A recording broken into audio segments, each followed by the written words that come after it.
سلام برس حوالت هجا حوالت برس این همی بخیراتن سرچوا و سرسرا فشکت من عزیزت من انقلب بخیراتن برزان هموتان بخیر بین مسرسر بسجا و یوادارم لایفی ام شومان شیر بکن بلاو بکن و ام لایفا لدوسش وين بپیک و بلاو ده بتوا کم پیجی کا قادر نادر دوام پیجی من مکیروان و لیوتیوب بناوی تفدا برسوا یوادارم لايف كمان شير بكن هوالا تجا لايف ما بلاوا بكن اف لايف دوسه جابك بهدا بلاوا كرني يبيدارم بلاوا بكن باروا بكن شير بكن دنوكا نافبرا كورت ورغيري دي وغارينا دفا وجارا كودي كي راجر اگر نافبرا كورت دي ريكلاما كيب دي سباسيو تاكين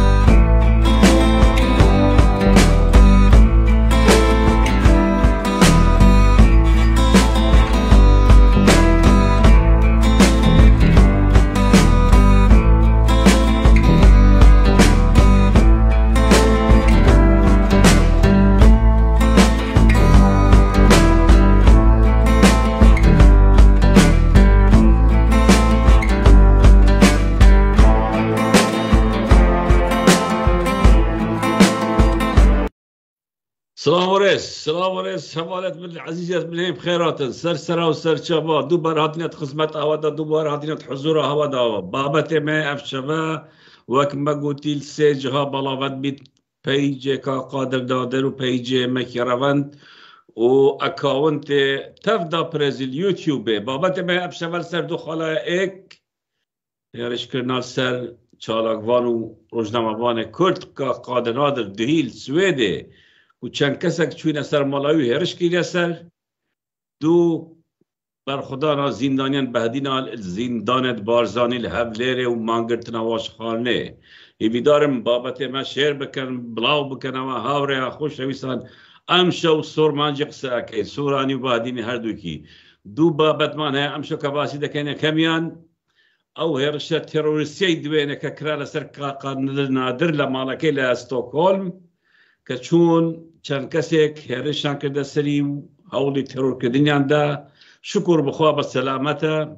اوش امشو بجدار ده بلا لایف کی ایما چند کسیک تر بجدار ده بلا لایف ایما چند پرلمانتر بجدار ده بن میوانه کی زور های امشو که بجدار ده به تلفون او کارا تروریستی که کرا برانبر که قادر شمزار دکین محکومی دکین اما یکمین جانیه ام دا صلاة هود دا نیارکانی با هز با ترور بلیدان بیدنگیم که بلام او خونی کی زور گوره بوان هرگیز اما نایتدی اولا خوشکت من عزیزت من بابت من دا بکر سرنده بیتن چاوا هندکس چون یتنا نیاز کو چون مالکا قادری و او هرش کریه سر هر وصل که قادر پوچی بجدار بیتن گلمت لایفی دا و چند اندام پارلمان ده بجدار بن و چند حوالندی دب تلفون و اسکایپ بجدار بنی میوی دارم بابت ما شیر بکن بلاوا بکن ده اف شبت تیکر بیت بصورانی و بهدینی هر دوجی زاراوین کردین و زمان ما کردی از بانا که ببیده هیچ کشه کوش مشکله ایک عزیزت من برایت من این همی زانن کومکا چالاک وارد بهدین هات نزیدانی کرن وزارت دو ساله هندک شو هات نبردان هندک شو حتانو که محکمه بینه کدی هندک شوان یه تاتین حکم کرن گله شوان مده حکمی وان دانا سری خلاص بی لابد صلاة رزل خونا گیرید و رزل دادگاهت خونا گیرید و رزل دادورت خونا گیرید و آزاد داکد البته توی هندی کو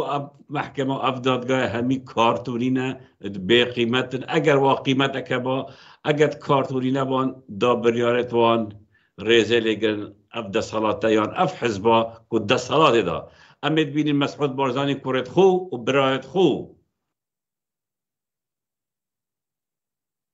دادگاه یا که قشمرخانه به کردستان دادگاه یا که تشته که یه هیچ و پوش دفعان هر کسی وابیا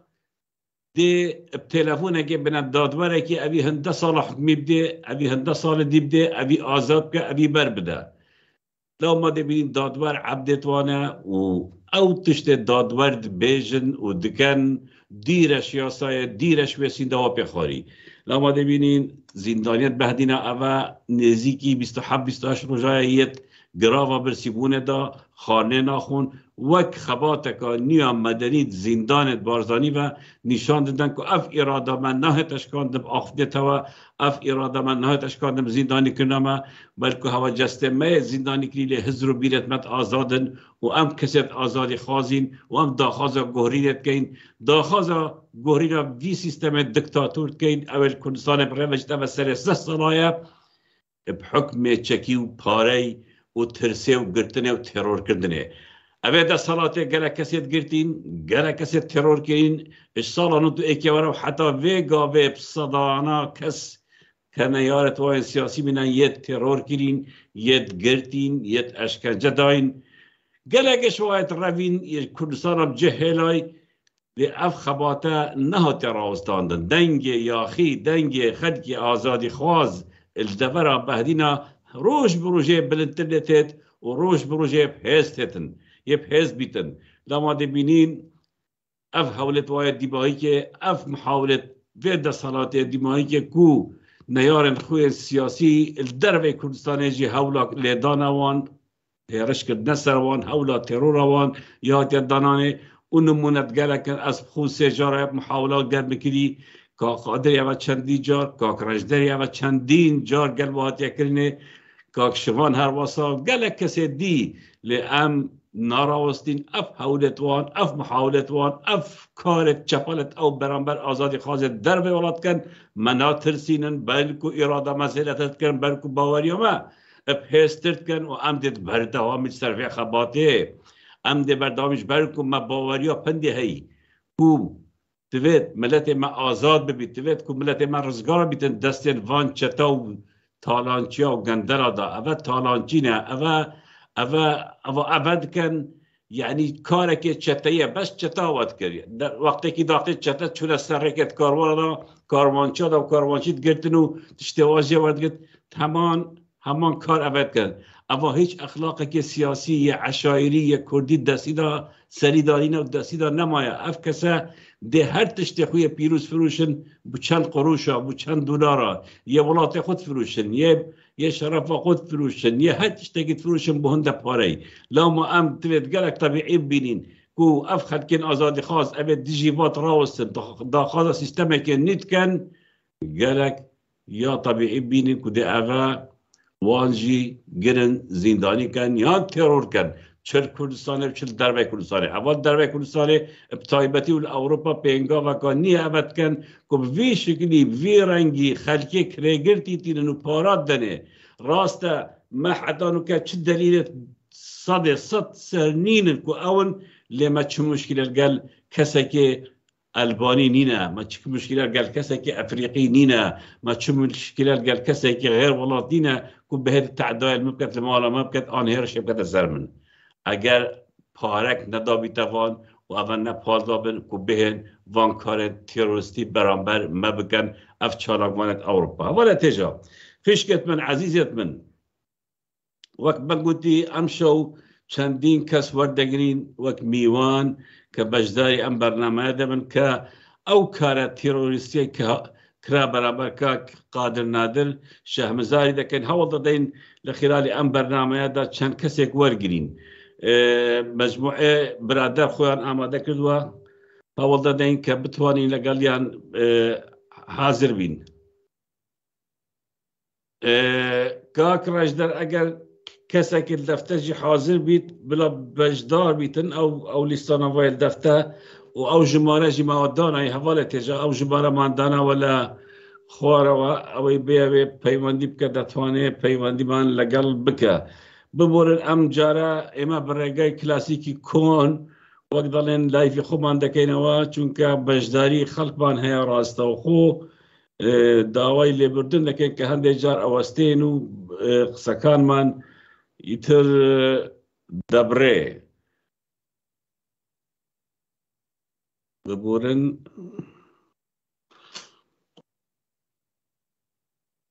ئەمە لە تێژە عزیزت من برایت من وەک مە گوتی زیندانیە سیاسی لەبەرە بەهدینان مدەوای خلاص بێتکەتینە گراوە بیسربوونێدا لێ ناهێنە بەردان ئەف ڕێکخراوێت جەماوەری ئەف ڕێکخراوێت سیڤیل ڕۆژنامەوان ڕێکخراوێت ڕۆژنامەوانە ڕێکخراوێت مافێ مرۆڤە بەشێکش ماڵباتێتوان هەمی هەولێت خۆێت داین هەمی کار و چالاکێت مەدەنی کوردستانێت کرین کو بێنە ئازادکردن لێ ئەف دەسەڵاتە نەک گوهێتوان گوێت لێت بن و نە چاوێتوان وان چالاکیات بین بخامش بەرک و کەسێ دکتاتور و کەسێ باوەری بە ئازادیە نەبیتن بووی ئەف تشتە نەخەمن و بە هەنجی وەرناگریتن بەس دەقەکێ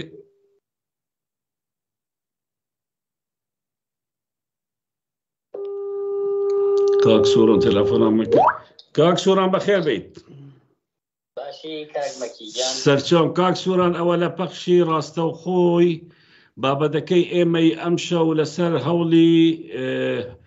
تێڕۆرکردن یان هەوڵی لێدان و کوشتنی چالاکوانی کورد لە سوێد کە قادر نادر ئێمە وەک ئەتناسین و ئەیبینین و ئەزانین کە پەرلەمانتارێکی چ لە پەرلەمانی کوردستان بێ چ لە بەغا بێ هەموو وەختێک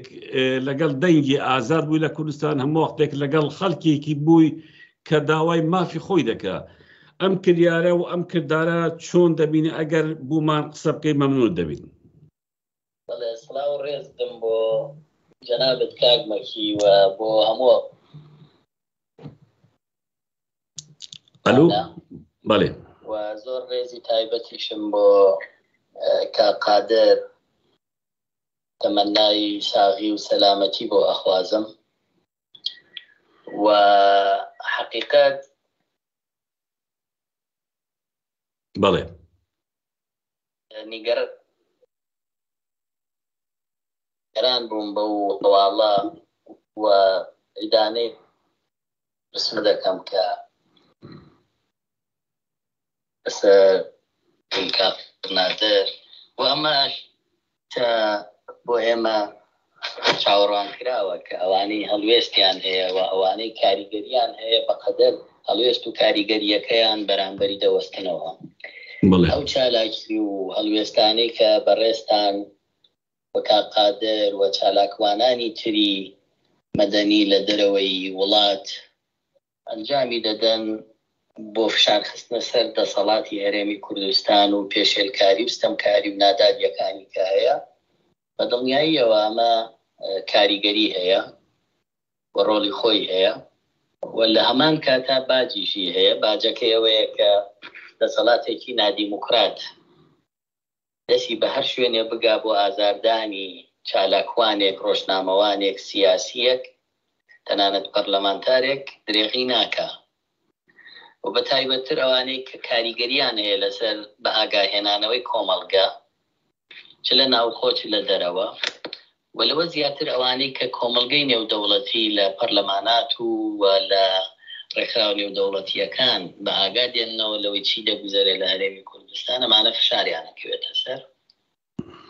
بەڵام من پێم وایە فشارانە نەتازەن کە هەوڵی تیرۆرکردنی ڕۆژنامەنووس گەیشتووە بە تیرۆری ڕۆژنامەنووس و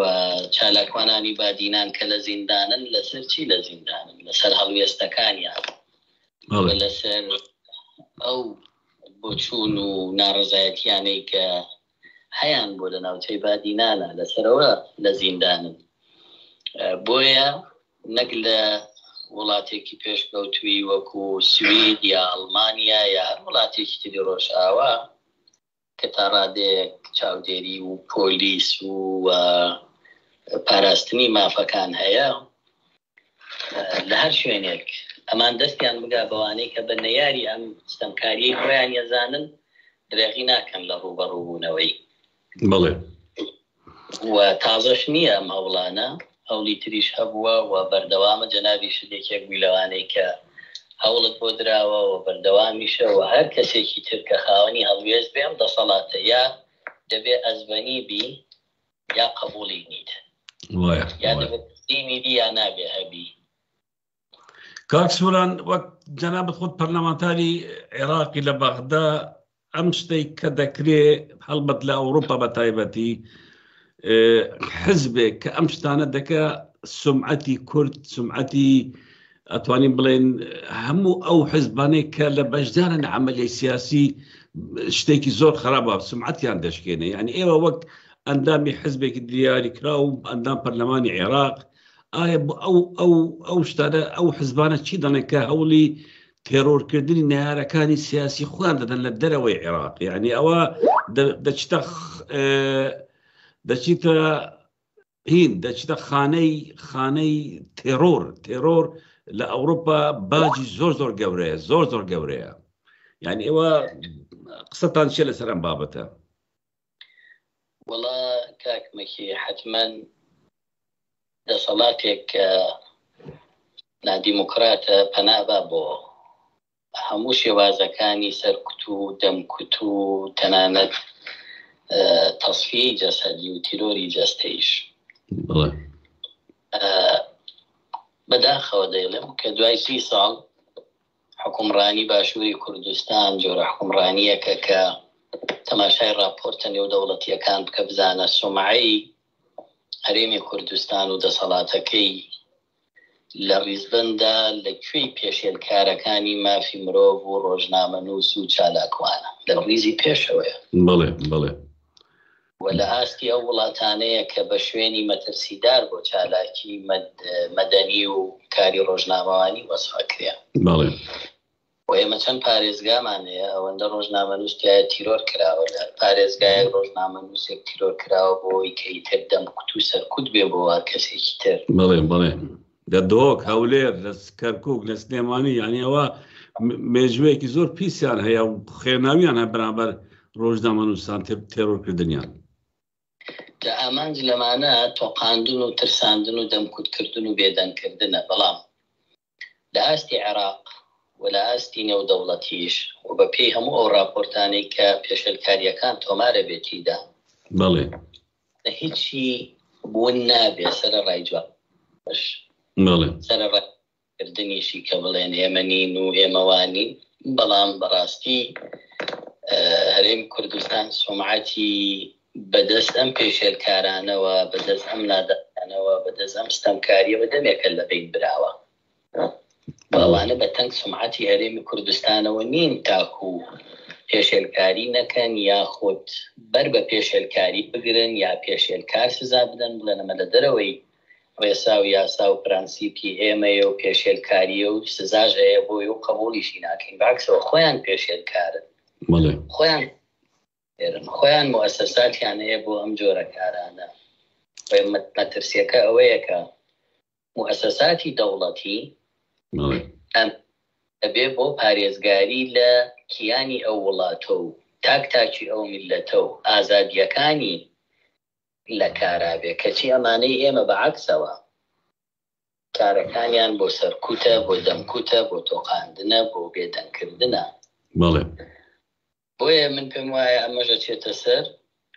خەرمانی پێشێلکاریەکانی تر و بێسومعەتیەکانی تر کە بە خۆیان و بە دەسەڵات لە هەرێمی کوردستانە کردویانە بەڵام خۆشبەختانە هەموو ئەوانە لە کوشتنی ڕۆژنامەنووس لە خۆپیشاندەر لە چالاکوان لە سزادان بەکارهێنانی دادگا بەکارهێنانی دار بەکارهێنانی شەک کوتەک دەنگی ناڕەزایەتی نەکب نەکردووە زیادی کردووە پرساندووە خەڵکی بێترس کردووە بێ منەت دەیان و ئەگەر ئەوان پێیان وابێ لە سوید و ئەڵمانیا و ئەمریکا و بریتانیا دەستیانەگا بە هەر ناڕازیەکانیش دەستیان گەشتۆ بەوان کاتێوانە چنەوە وڵاتان بەڵێ بینیمان لە بریتانیا و لە بەلجیکا چیان بەرامبەر کرا دڵنیایەوە ئەمان نایانەوێ ئەم ناڕەزایەتیانە بگوازرێتەوە بۆ ئەوروپا چونکە یەکێک لەو شتانەی کە ئەم دەسەڵاتدارانە هەیان بۆ هەمیشە جوازیان پێ بۆ بێنە دەرەوە و لەوێ کەس نیان ناسی و بەڵام ئێستا هەمویان ناسراون هەمویان نەزانرێ جوازی چ وڵاتێکیان پێەیە چنە چ مناسبەیە چنە چ پەرلەماناتیە بەدزیوە ئێستا دێن کاک سووران بەدزیوە دێن کەعنی لەوانەیە ئەوانەی لەگەڵ یانەش ئیش دەکە نەزان بکوێ دەڕوە ئەوەندە ترسیان کەوتە تۆ دڵی بالضبط ئەم جۆرە خەباتەکە لە دەرەوە ئێستا تەشەنەی کردووە ئەوانیانێ بەربەوە بگرن یا بڵێن کاکە هەر کەس لەو خەباتە بەشدار بێ تووشی تیرۆرە بێت تووشی چوونە سەرماڵی بەڵام پێم وایە ئەوە هەوڵێکی نەزۆکەوە وێ دەکەم هەموو ئەوانەی دەنگی ناڕەزایەتیان هەیە و ناڕازین و ڕەخنیان هەیە پارێزراو بن لە هەر هەوڵێکی نەزۆکی تیرۆر کە یا ترساندن و تۆقاندن کە ئەدرێ باشە کاک سووران زۆر زۆر سوپاست دەکەم بۆ بەشداریت سوپاسی جەنابەت دەکەن کە هەموو وەختێک دەنگێکی لەگەڵ دەنگی خەڵکی هەژار و مەزلوم لە کوردستان هەموو جارێک لەو بەرەیەدای کە بەرەیەکی مەزلومە ئەوە جێگای شانازیە بۆ ئێمە کە ئەندام پەرلەمانێک هەموو وەختێک خۆی لەگەڵ خەڵک دەبینێ چونکە لەم وەختەی ئێستادا زۆربەی ئەو پەرلەمانتارانێک کە هەن بەداخەوە بەرژەوەندی حزبەکانیان دەپارێزن یان بەرژەوەندی بنەماڵەکان دەپارێزن و دوور لە بەرژەوەندی خەڵکی کوردستان سوپاست دەکەین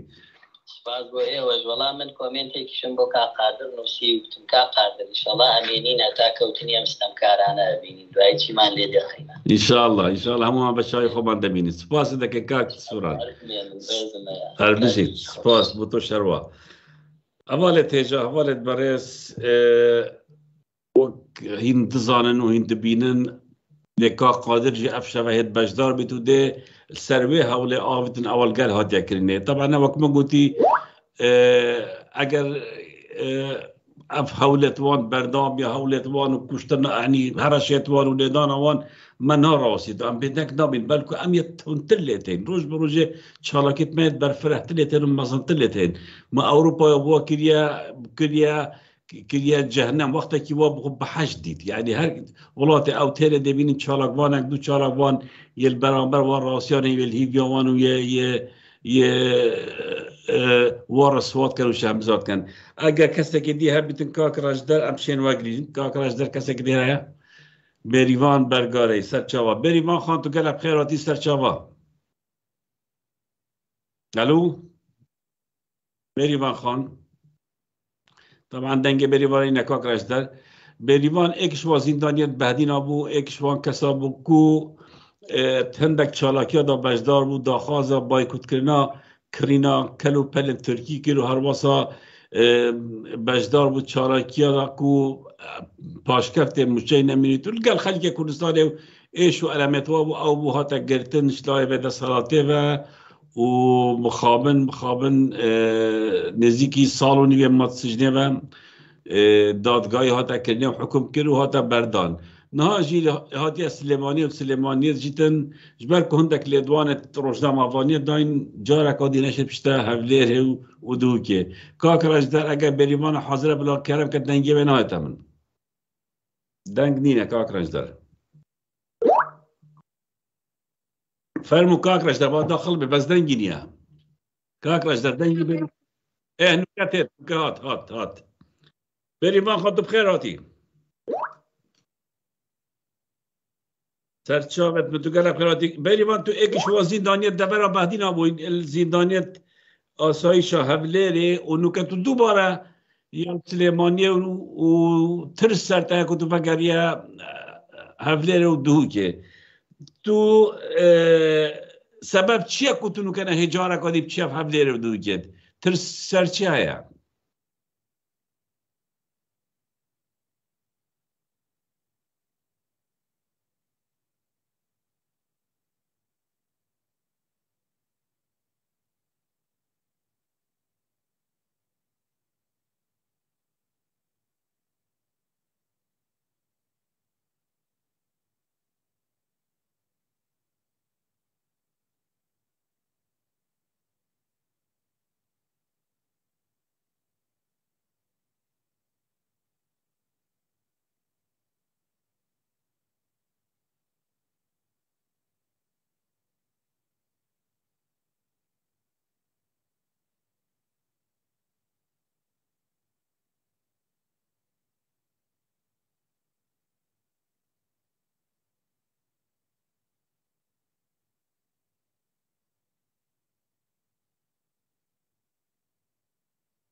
دقیقه بریوان خان دقیقه کاکرش در بجن دنگه بریوان ناشت بینه را اگر تو سحکه بوش دنگه به ناشید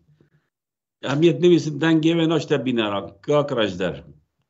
الان دنگی نیه کاکرش در لای بینه را لای من ها دنگه که بلام الان لای خلق نیه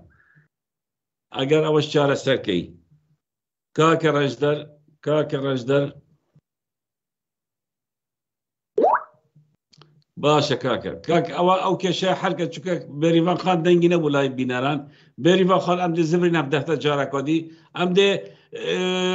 قادري واجرين قادر نادر كا وقت ما قلتي هوا كسك بو دهي هولا لدانوي هذا كن الستوكهولم قادر كسك تشالاقوان وروزناموان الاوروبا ويديارة وخباتوي جبو رزگار کردن گله کنش دست وان ظالما اما دهان ساله به خباتت کرد نه آنو که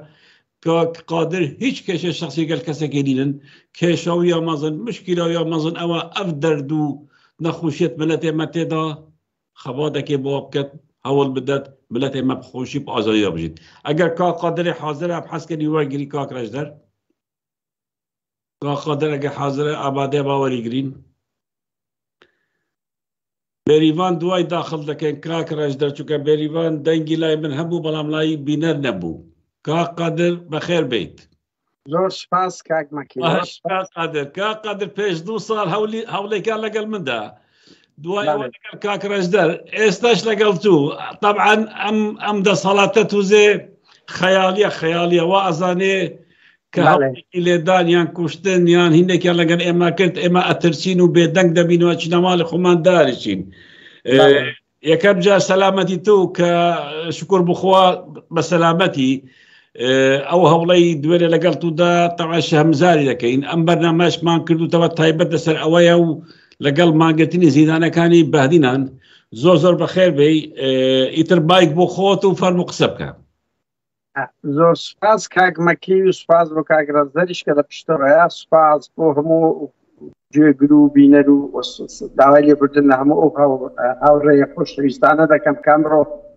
پروشیان بو که بپی پیریز نبتوانی جواب دو داولی بردن دا کم او ریان من دا بید بلیم تمنام دا که اوی روی دا همونتان دا بو باس بکم دا بید اوی روی دا هیچ مشهد میدین آکی مشري هذا شيء دكتاتوري تيروريست دكاي وشانازي بالشر شو دكاي بلام لبرباري أبني دعوة دي بردنن ثاني رقم كنات وانم بوديش تكلم وبويا يعني سو نامانه هيك شيء لو روشي أبني بتابتي كمالك أزمون من هبوا كاك مكيوان بدل إما كاك رزار وكاك شران أزاد بدلوا همو انا روبروی همیشه بودنتو کاتک شکن ما باگندی اطلاع من لبو چشی امنی اداری گوتیا پلیس به امی گوتوا کنابه تمشتکن باز بکن تنیا باز رو دکرد که دوینه لحولشی کشمیر ساری به ایوارا گروپک لو خلقانه ناد و سر اما لنزیک بردم مالی خومن خوشبختانه هیچ سرکوتونه بون به نزوک درچو او برنامه اوان ده نابوده ما بینن نیو مردی ما مکنیان اشکنزه و ازارشی زور ما مدن روا بکن هموی 20 ثانیه لفر درکی مال بنو حلاتن روشك درز بمن بزعمت كا قدر هول بدا يعني دقة يعني نشنا حادثة كبتها چوكا وقت نزاني بوليس بي خوشني همشتانا زور باسي كاين بلام كا اواني هاتن يعني دموشاويان اوروبي بو كرد اتشون اسيوي بون تشيبون يعني دموشاويان شون دزانين بلام اگر با كردي لسر او بابا دق سبك حزدك زانياري ورد لسر بابا دق بدين والله يا لري امنيو ان اودي ذكري كبلم يكتشان لو رش يكتشان دموشاو تشقيبو من لنزيك ودا الناسين وبوليس بلغو بشتباشي بردستان اودا دتوانم هم لكاميراي سعودي اما هي هم امن لك تشو كذا زور بي دوله من دا ويك كولان وكدي درسونا يك كولان وبسيره شمال مانيان راكيا يعني من نامێت زیاتر بڵێم زۆربەی شتەکان کەشفە بەڵام کوکاک مەکی 2 ساڵە هەوڵی تیرۆری درا تا ئێستاکە ناتوانێت زانیاریەکان بدات بەکوێ بووە چکو ئێمە ئامانجمان ئەوە نییە کێشەکە باس بکەین بە ئاستی ئەوەی ئامانجمان ئەوەیە ئەو کارە تیرۆریستیانەی پارتی و یەکێتی باوا بڵێن یان هەتا هێزی دەوڵەتی دەرەچیش ئێمە دەبێت ئاماژە بەوەش بکەین یان ئێمە هەموو کاکمەکی من دەبێەوە بڵێم گوێگر و بینەران بزانن ئێمە لە ماوەی ڕابردوو لە دوای ئەو چالاکیەی لەندەن پارتی یەکجار تەنگەتاو بوو ئەو چالاکیە قارەمانانەی گەنجان کورد لە لەندەن دەستگای پاراستن تیمەکی تایبەتی ڕەوانی ئەوروپا کردووە بۆ ئەوەی هەوڵ بدا یەک ئەو تونند و ئەو کار و چالاکی شۆڕژێڕانەی دەنگە ئازادەکان لە ئەوروپا دەیکەن بەلای کەم ڕای بگریتنەوەی زیاتر گەشەنەکە و خەڵک بکرێ وەکمان ترسێنێتن ئەوەی چێک لە ئامانجەکانیتی بەو ئامانجە ینی بەرپرسی دیاریە ڕەوانی ئەوروپا کردووە بۆی بە دواتونکەەوە بەر لەو لێدانەیە ئێمانە 3-4 جار ئاگادار کرێنەوە هەموو خوتان ئاگەزان زانیاریەکەمان ئەڵگۆڕ کردێت کە پارتی نیازی خراپە لەگەڵمان و من هەتا لە ڕێکخراوی سویدی پارتیش ئاگادار کراینەوە کە ئاگام لە خۆ بێ لەو ماوەیە لە هەولێر چەندین هاوڕێ ئاگاداری ئێمەیان کردووە کە ئێمە دەبێت ئاگامان لە خۆ بێت شتەکە نوێنە بوو چاوەڕواکراو بوو بۆ ئێمە قازانج دەکەین فاستان دەکەیت پارتی کە هاتن یعنی بەڵگەیەکتاندا دەست من هەر ئەو دەشتەڵێم ئەلۆ خۆشی یعنی بەڕاستی ئێستا چەند پارە لە پارتی وەگرن 2 کەس بوون یەکە چیان ڕەشت بوون خەڵکی ئەفریقا بوو یەکەشیان دیار نییە یعنی خەڵکی ڕۆژهەڵاتی ناوەڕاست بووە کوردە عەرەبە دیار نییە کەشە بووە تابعاً سەرکەوتوو نەبوون هەر ئەوەندە دەتوانم بڵێم ئەوە دەمبینن لە مەسعود و نێچیر و مەسرور و قوباد و پاڤێلەوەترم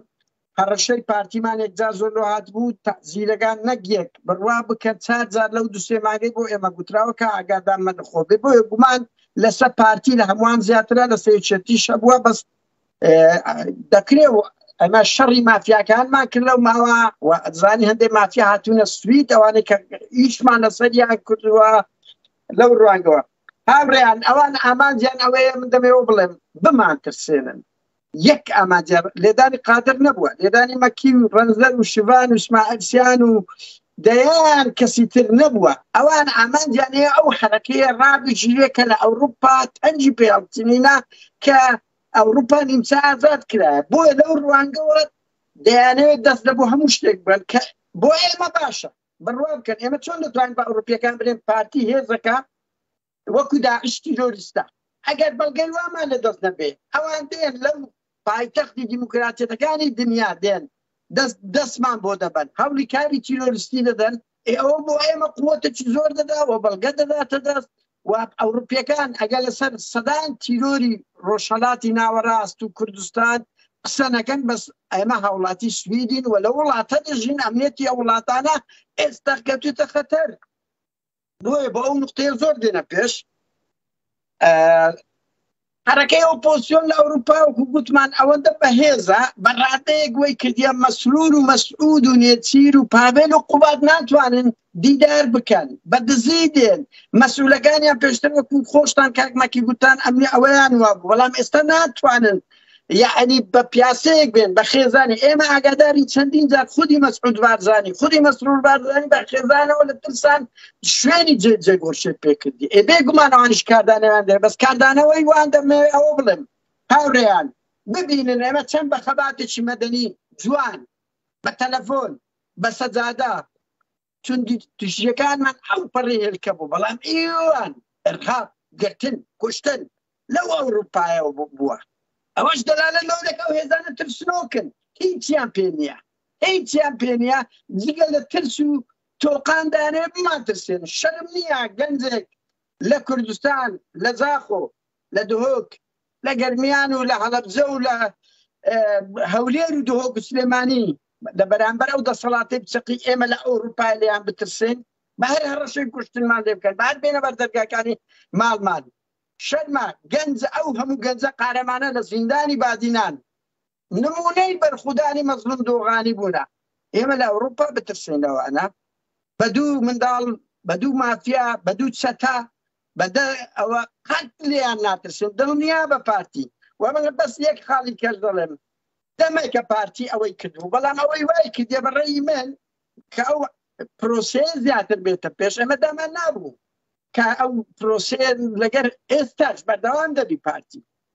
ئەوە عقڵیتی چکو هیچی کە پێنیە پارتی جگە دەیەوێت بەس بە زەبروزان تند و تیژی و ئەو عقلێتە لە خودی مەسعود و مەسرور بارزانی و ئەنتلاق دەکە هاوڕێیان ئەوە ئومێد خۆشناو نییە ئەوە ئەحمەد کانی نییە ئەمن دڵنیام لەوە ئەوەی بڕیار دەدا لەسەر گرتن و گشتن مەسعود و مەسرور بارزانیە و ئێمە لە چاوی وان دەبینین و بێگومان کادانەوەمان دەبی لەسەر ئەو ئەلێستانە قادر ئەمە قسەی تو یعنی ئەوەی کە بڕیار دەدا لەسەر ئەم شتانە سەرۆکی حکوومەتە و کە مەسرور بارزانی و باوکینە چونکە ئەوان بڕیاریان بەدەستەوە لە کوردستان و بە تایبەتی لە منطقەی پارتی جەنابەت بە پۆلیست وتووە کە ئەمە یعنی کێنە یان سەبەب چییە یان اتهامی پارتیت کردووە یان حکومەتی هەرێم یان لەسەر ئەم بابەتەیان نا مەکێمە دەمەکە دەیان بەڵگەمان داوەتی خۆمە یەکەم جار نییە ڕەشێت مش من و تو باش ئەزانین بەڵام حەزم باگەن بینەرەکە بزانین یعنی ئێمە دەمەکە پێمان گوتونا هەرچی تیرۆرێک لە کوردستانیش ڕوودا نەک لە ئەوروپای لە دەڤەری سەوز تاالبانی و ئەولادەکانیتی لە دەڤەری زارد مەسعود بارزانی ئەوە هیچ کاری ئومێد خۆشنا و ئەحمەد کانی و نازانم چێ نییە مەسعود و مەسرور بێگومان ئەمە پێم گوتوم بخۆم بە فەرمیش کات لەو پێنجە دەکەم مەسعود بارزانی و مەسرور بارزانی و نێچیر و مەسرور قابێل و قوبات چکۆم دیار نییە دەزانم من هەموو ئەوەکان بەرەو پارتی دەڕوە هەڕەشەکانی لۆمان هاتیە و دوای ئەوەی پێ سێ ڕۆژ نەمەوبەر کە ئاریان مەسرور بارزانی چوە ناو ئاوریان بیر بکەنەوە لە ساڵیادی ئەو جارە بنەماڵەی بارزانی بەس ئاریانیان ڕەوانی ناو ئاهەنگی 16 ئۆکتۆبەری 16 ئاب کرد پێشتر مەسعود دەچوو مەسرور دەچوە جارێ بەس ئاریان نان فۆکس لەسەر ئەوە بووە ئەو گەنجە چییە دەچیتن لەوەی ئەمێدخوات لەوە پارتی زۆر تووڕە بوو لەو هەڵمەتەی کردی بۆیە بە هەڵچوونەوە ئەو تەعاملیان لەگەڵ ئێمە کرد بەڵام ئێمە دڵخۆشین و ئامادەشین بۆ خۆی ڕشن خوێنی ئێمە گاک مەکی هاوڕێیان خۆشەویستان برا خوشکان نە لە سۆران زیاترە نە لە کاوە نە لە سەردەش عوسمان نە لە ویدات نە لە شەید ڕەوف و سەدان شەیدی بکە خوێنی ئێمە نە زیاترە نەکەمترە بە پێچەوانە ئێمە هەڵگری ڕێبازی ئەوانەی هەڵگری ڕێبازی ئەو زیندانیانەی بادینانی کە بوونە مەدرسە چیان لە دەست دێ با بیکەن ئێمە خوێنمان حەڵالی ئەو دەسەڵاتە بێت ئەزانین خەبات دەکەین جیران هەیە گرتن هەیە کوشتن هەیە و ئەو شەڕە دەبیان دەبینە ناو یەکێتی ئەوروپا من سێشەممە 23 مانگ لەگەر یەکێتی لەگەر وەزارەتی دەرەوەی سوید پێشتر لە سەمانگرتنەکان هەم بوو ئەو دۆسێ خۆم باسەکەین ئێمە خەبات مەسرور بارزان ئێمە خەبات بۆ خۆمە بۆ خەڵک بکەین بۆ جیانی خۆمان دڵنیا بە ئەو کەیسە دەگەینە هەموو ناوەندە جیانەکان و ئەو تیرۆریست بوونەی ئێوە کە هەوڵ دەدەن لە ئەوروپاش وەکو داعش تەنیا داعشە لەگەر ئەردۆغانە لەگە ئێرانە ئەوان دێن لە ئەوروپای ئازاری ئەشکەنجەی هەوڵی تیرۆر دەدەن ئەوە پارتیش وەکووان هەوڵ دەدات ئەشکەنجەمان بدا ئازارمان بدا بماترسێنی و دیموکراسەتی ئەوروپا بخاتە خەتەر من قسەی کۆتایی نامێ زیاتر کە بچکوازام کۆمەڵێک برادەرتان هەیە بەڵێ قەیراکە ئەتوو پێش من هەندە پرسیاردێ دەکەم خۆ من جاوابەکە دەزانم بەڵام مەبەستم لێرە بینەرێکەیە تهدید و هەڕەشەکان بۆ تۆ ئاهاتن ئەم فترەی ئەخیرە یان چۆن بوو یعنی یان لە پڕەوە یان خەڵک بەدوود و هەوڵێکیان هەوڵ ئەدەن کە تێرۆرت بکەن یان لێت بدەن خەڵکی ناو پارتی پەیوەندی بە تۆوە کردبوو ئەتوی ئاگادار کردبوویان نا بێگومان کاکمەکی جگە لە کۆمنت و نامە و کە بەشێک لە بۆ کوکو ئەو سەرچاوان ئەو کەناڵای کە تۆ هەدە لەناو پارتیە ئەو کەناڵانەی کە تۆ هەدە ناو پارتیە بە تویان وت بۆ ڕاگەان بکە شتێک هەیە بەڵێ کاکمەکی من دەمە یەک خاڵ بڵێم یعنی پارتی تەبعەچی هەیە تا سۆران سەردەست بڕۆسیکەن ویدات هەمویان شەید کرانە پێشتر نامەیان لۆ ڕەوان کرایە بە فەیسی فەیسبووکی ئەوە دوو ئەوە لە بۆ مەگەلێک لە مێژە دێ بەڵام لە دوای ئەوەی لەندەن من بە فەرمی ئاگادار کرایمەوە کە ئەنوەر مەسیفی هاتۆتە ئەوروپا و بەرنامەیان هەیە تەسفیەیان ئەوەی لە دەستیان بێت تەخسیری نەکەن و ئەمە لە سوید 2 جار ئاگادار کرایمەوە کە ئاگام لە خۆوی ڕێکخراوی سویدی پارتیزانیانی لە سەماڵم کۆ دەکاتەوە ئاگاداری پۆلیسم کردووە و لە هەولێر 2 کەسی تر پەیوەندیان پێکردیمە ئاگامان لە خۆبی نەکەرە من یعنی کێشەکان ئەمە نییە کۆمان ئاگامان لە خۆبی پارتی تحملی پچرایە یعنی ئەوەی کردی کاکمەکی دەلالە لەوەیە پارتی یعنی هیچ علاجی نمایە لەگەڵ ئێمە کڕین ئەرهاب هەڵمەتی تەکنیشی کە هەموو پەیجۆکاونتەکانیان لێ داخستین فشاری هەمە ڕنگ تەسیری نەبوو ئێستا دێ شەڕی دەستەویە خەمان لەگە دەکاتن ئێمەش پێشوازی دەکەین بەرەو دادگاکان لەگەری دەڕۆین با بێن بمان کوژن با دوومان بکوژن بۆ ئەوەی تیرۆریزمبوونی پارتی لە ئەوروپا بە خوێنی ئێمە با بەئاڵێتن ڕاستە فعلا بە تێرۆرکردنی چەند کەسێکمان دەبیتە کوتایی مەسعود بارزانی کوڕەکانی لە ئەوروپا ئێمە ئامادەین خوێنمان ببەخشین ئێمە ئامادەین ژیانمان ببەخشین هیچ کەشێکمان نیە کا قادر ئەم هەڕەشانەی کە لە تو کراوە هەمووی بە پۆلیسی سوێدە دوتووە ئاگادار کردوونە کە ڕۆژانە هەڕەشە دێ و کەشتی وە هەیە و ئەم دەنگویانە هەیە بێگومانە من نەک لەسەر هەڕەشە خۆم لەسەر هەڕەشەی زۆر برادەری تر و لەگە ناوەندەکان و لەگە یەکێتی ئەوروپا پێشووتر مەلیکەکی زۆرمان هەیە ئەوڕۆ نییە لە ساڵی 2006ەوە ئەمن لە ناو ئەو ناوەندە سیاسی ئەوروپیانەوە بوومە و 2014 هەوڵ لێدانم درا بەر یەکەم جار ئەمن کە باسمان نەکردیە بە لە پۆست فەیسبووکەکانیان ڕایانگەیان کەسێک نییە قادر نادر و کەمال جەمال موختار بکوژیتن بە مافیاکان بە فەیسبووک بڵاویان کردەوە یعنی لە فەیزە پاراستنەکان لە 2017 جارێک ئێوە ئاگادارن ڕەنگبی کەسە کاتە سەخت گوتی وەڵی پێم تاوانە هەوڵی تیرۆرت هەیە ئاگاد لە خۆبی یعنی هەموو ئەوانە بە دانک بە ڕنگ بە تێکست هەموم دایتە پۆلیسی سوید و پۆلیسی سوید ئاگادارە نەک لەگە من لەگەر کاگمەکیش هەر بەخۆی کاگمەکی دەزانێت یەکەم جار لە سویدەوە تلاش کردوتم بابە کاگمەکی هەوڵی لێدانی دەدرێت پۆلیسی ئەڵمانیا سوید یەکێتی ئەوروپا ئەمن ئەوم لە بۆ مزامەلە نییە هەمیان لە خەتم لەگەڵمان و ئەو دۆستیانە ئیشی لەسۆ دەکرێت ئەوەی لە سوید کرا ئەوەی لە ئەڵمانیا کرا ئەوەی لە بەلجیکا کرا لە بەریتانیا کرا هەموو پۆلیسی ئەوروپا ئاگاداری یەک دەکرێتەوە کە پارتی یەکێتی ئەو تاوانانە دەکەن بێگومان ئەوان لە خەتن و ئێمە ئەو کەیسە دەگەێنە ناوەندە هەموو ئەوروپیەکان یعنی ئەمە بۆ خۆم خەم لە خەڵک خۆم خەم لە ئازاردانی خۆ ناخۆم بێگومان و بێگومان من قسەی کۆتایی بۆ ئەوەی دەریڤانخان بێتە سەخات سڵاو ڕێزیشم بۆ هەموو میوانایە قسەیان کرد دووبارەی دەکەمەوە لە خەمدان دڵنیابن ئێمە نەک سارد نابینەوە زۆر گەرمتر دەبین لە جاران چەندە کاگمەکی ڕهاب و کوشتنەکەی مەسعود بارزانی چەندە کوشتن و بڕینەکەی هەوڵتاندا لۆمەکی ئامێدی ئایا قازانتان کرد یان زەرەرتان کرد تیرۆری سەردەستان کرد بیدادتان کرد ئایا هەولێر و سلێمانی زیاتر ڕاپەڕین و بە جۆش و خۆرۆش بوونیان کەمتر بۆیە چەندە مەکی ئامێدی ترسا ئەمیش هەر ئەوەندە دەبین زۆر دەست خۆش قادر سپاس کاکە کاک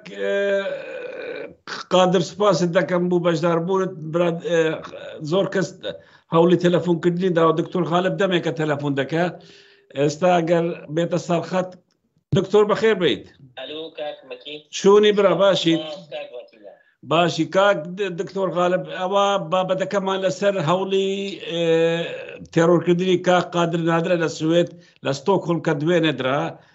خوشبختانە سەری نەگرت و کاک قادر بە سەلامەتە جەنابەت طبعاً وەک ئەندام پەرلەمانی عێراق بووی و کەسێکی چالاک بووی و هەوڵی تێرۆرکردنی توشدا لە سلێمانی کە تو ئەندام پەرلەمانی و بینین لە کوردستان و دەرەوەی کوردستان ئەم دەسەڵاتە هەوڵ دەدا نەیارەکانی سیاسی خۆیان تێرۆر بکەن دەست بۆ چەک دەبن بۆ تێرۆر دەبن دەتوانانی لەسەر ئەم بابەتە بوومان قسە بکەی بەڵێ سڵاو کاکمەکیگان هیوادارم هەردەم سەربەرز و سەرکەوت و تەندروست باش بیت و سڵاو ڕێزمێ بۆ بینەرانی خۆشەویستت لە دەرەوەی وڵات وەروە ئەو هاوڵاتیانی کە لە کوردستان و لە هەرێمی کوردستان بە تایبەتی گوێبیست و سەیری بابەتەکانی جەناب دەکەن. بەڕاستی دوێنێ و خەبەرەمان پێگەشت کە قادر لە هەوڵێکی تیرۆریستی بەرامبەری کراوە، زۆرمان پێ ناخۆش بوو، بەڵام من تاکیدم کە قادرێکێکە لەو پیاوانەی کە 20 ساڵە ڕخنە لە دەسەڵاتی بنەماڵی لە هەرێمی کوردستان ئەگرێت و هەردەم یەکێک بۆ لەو کەسانێک کە بەڕاستی ماندوو نەبووە و ئێمە وەکو خۆمان شانازی پێوەکەین و هیوادارین کە قادرەکان هەتا بێ ڕێژەیان زیاتر بێت بۆ ئەوەی بتوانین ئەم بنەماڵە خێڵەکەی کە دەیان ساڵە حکومەکە لە هەرێمی کوردستان و هەموو ڕێگەیەکی توند و تیژی بەرامبەر بە هاوڵاتیانی هەرێمی کوردستان چ لە دەرەوە بن چ لە ناو هەرێمی کوردستان بن گردوتە بەر بۆ ئەوەی بەهێزی چەک و بەهێزی قووە بێت حکومی هەرێمی کوردستان بکە. بەڕاستی ئەوەی کە کرا دوێنێ ئەوە یەکێکە لە کارە قێزەونەکانی بنەماڵەی بەرزانی و ئەوە بۆ ئەوەیە کە بەڕاستی توانایان نەماوە ئیتر چیتر تحملی ڕخنەگرتن ناکەن و لەبەرەوە ئەزانن کۆتاییانە و بە تایبەتی چ لە عێراقا چ لە هەرێمی کوردستانە هەتا دێ وردە دۆستەکانیان کەم ئەبێتەوە و پشت بەخوای گەورە دۆستی ئێمەمانان و کاقادرەکان و کاگمەکیەکان و معارەزە هەتا بێ زیادەکە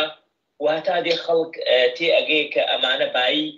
چەندن و 30 ساڵە حکومڕان بوون لە هەرێمی کوردستان نەیانتوانیوە کە کارەبا بکەن بە بەجور 24 ساعت نەیانتوانێت موچە لە کاتی خۆیدا بدەن، نەیانتوانی ئەمنێتی هاوڵاتیەکانی بپارێزن، نەیانتوانیە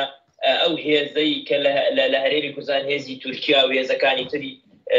بیانی کە لە هەرێمی کوردستان بە شێوەیەکی نایاسایی قەسمانەکەن لێمانەدەن نەیانتوانیە ڕێگری بنەوە لەبەرەوە چیتر هەوڵەدەن بەڕاستی ئەو دەنگە ناڕازیانەی کە دژ بەم دەسەڵاتە بنەماڵە چەندەیە هەیە کبکەنەوە و ئەوەی کە لە ئەوروپا ڕوویدا لە ماوەی لە کاتی لەرکەبارانەکەی مەسرور بارزانی لە بریتانیا و ئەو ڕێگریکردنەی لە بەرپرسە گەندەڵ و دزەکانی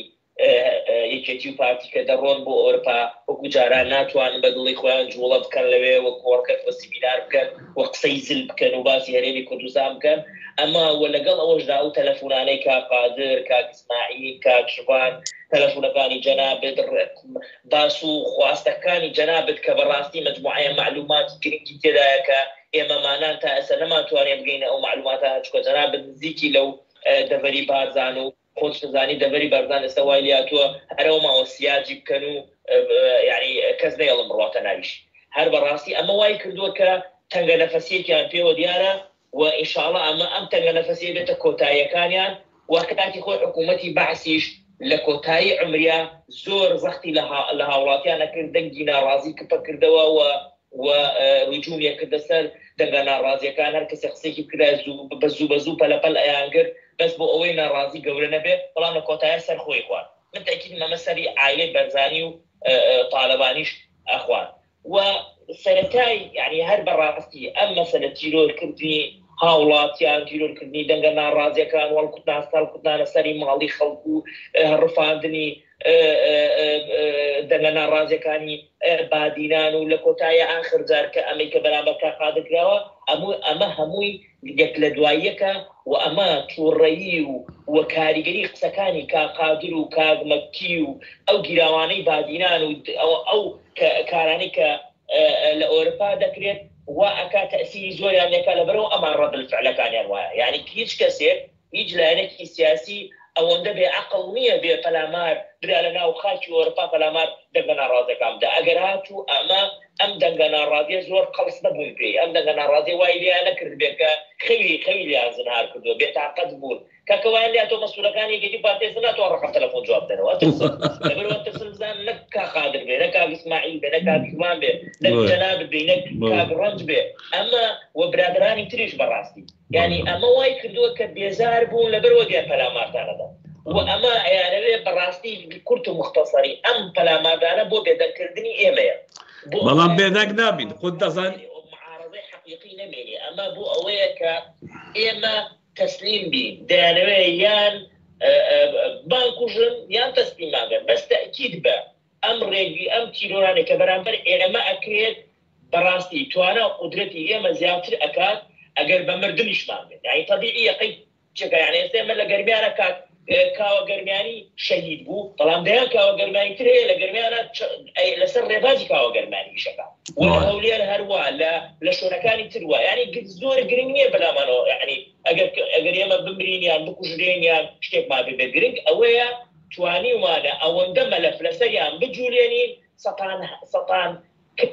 کەس هەزاران کەس بتوانێت دژیان بۆستێتەوە لە کۆتاییە خوێنی ئەو کەسانەی کە بەدەستی ئەم دوو بنەماڵە شەهید بوون بیان خنکێنێ و غرق بن تێیدا کە وردە خەریکە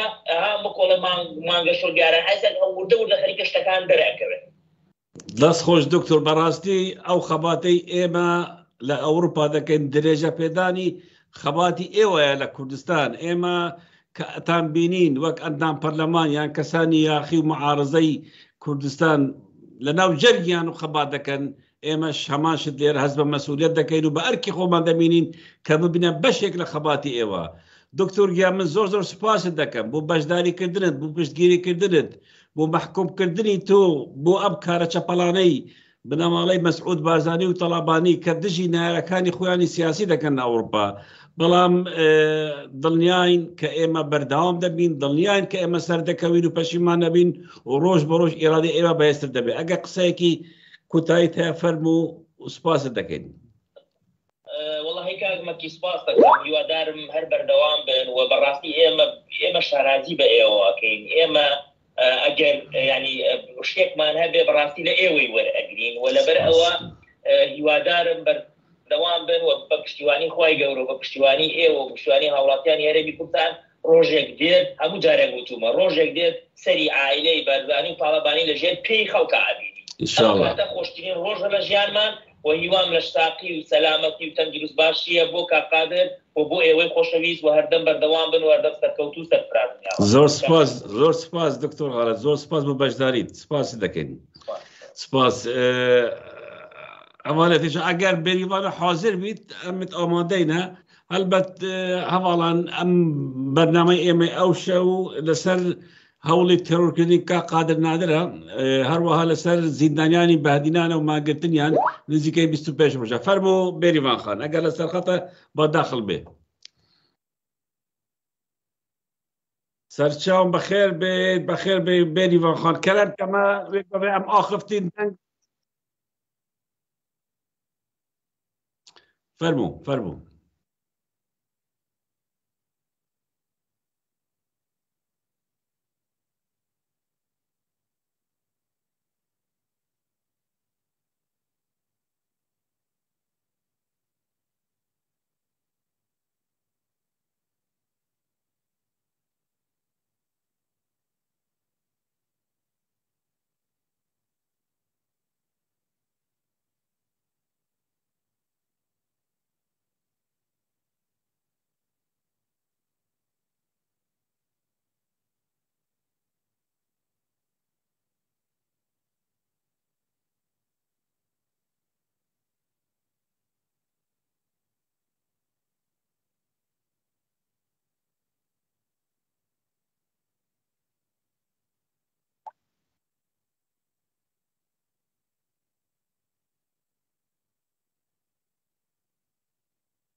باشه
وقت برم بيز حتى فقط از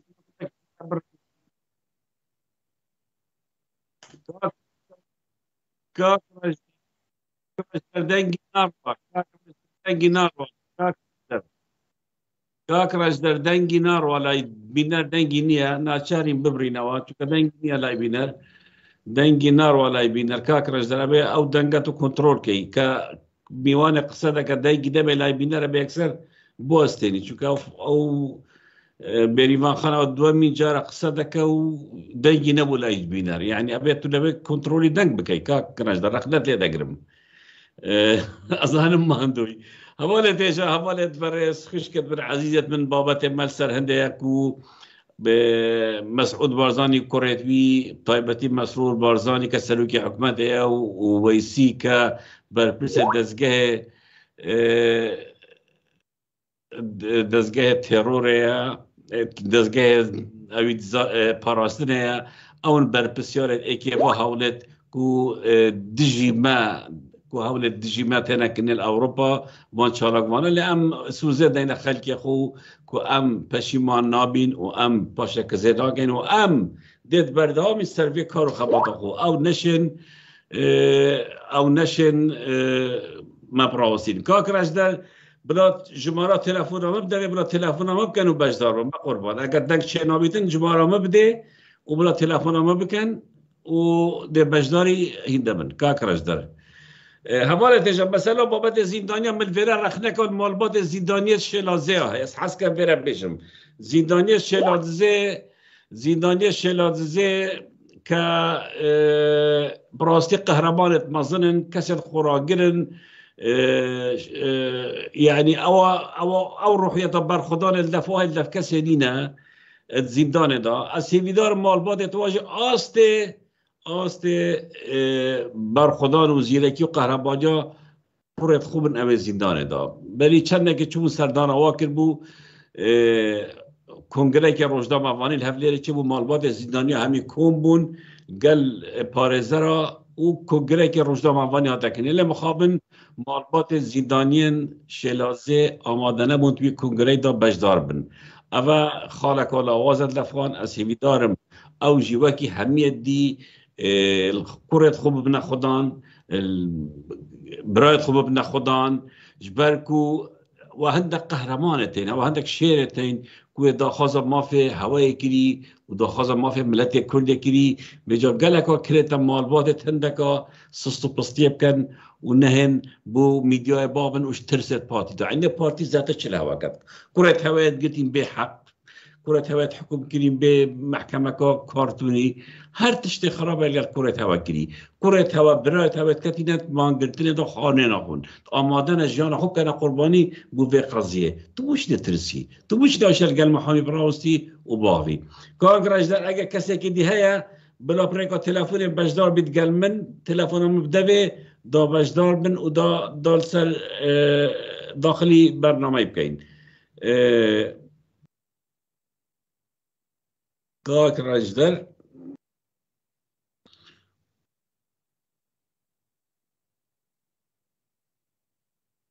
ئەوالێت تێژە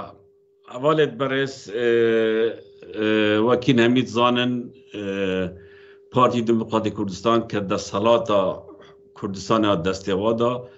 هەولێت دەردژی چالاکوانە دژی کەسێن نەڕازی هەمی ڕێکابکار بی بژەل کوردستانێژی تەبەن ئەوە سێ ساڵەیەتکەن بەردەوام سەر vê hewlê lê neşayîne dengên nerazî kim bikin neşane dengê nerazî birawestînin ev xebate heriya berdewam bît ewa berînken bêrîvan hewa dîtî çendîn cara hate girtin çend jîr caraya hatiye sezadan lê evê ew xebata evê dî dest jê berdaya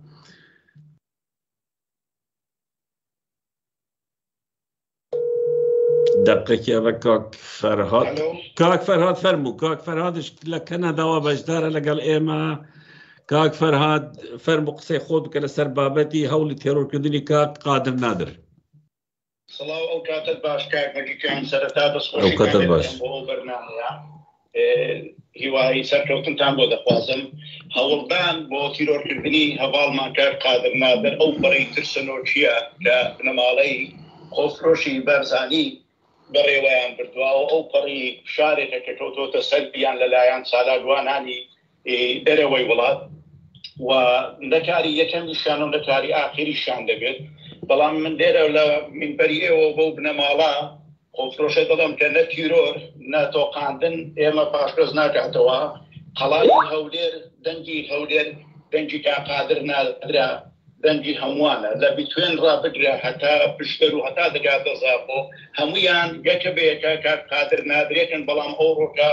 کە ئەوان لە ئەنجامی سەرکوتدا ناتوانن قسە بکەن بەڵام کاتقادر نادرەکان و کاتمەکیەکان و کات ئیسماعیل و کارڕۆندەرەکان قسەیان بۆ دەکەنەوە نیشانەی ئەو پەڕی ئازایەتی ئەو کەسانەیەوە ئەو پەڕی بێزاری لە دەسەڵاتێک کە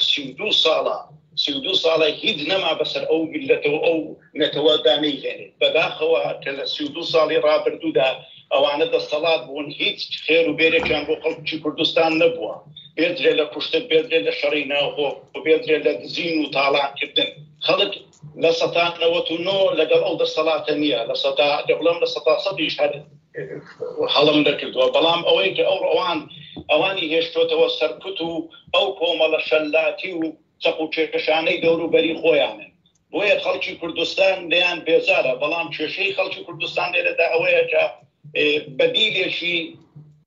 ڕێکخراویانە یان خەڵکێت لە دەوری یەکتر کۆ نەبوونەتەوە کە هێزێکی شۆڕژگێر بێت کە ئەو دەسەڵاتە ڕامەڵە هێزی هۆکاری دووەمیش وڵاتە هێزەکانن کە ئەوانە ئیشیان پیان و جارێ هێشتیانەوە لە ناوچەکەدا بۆیە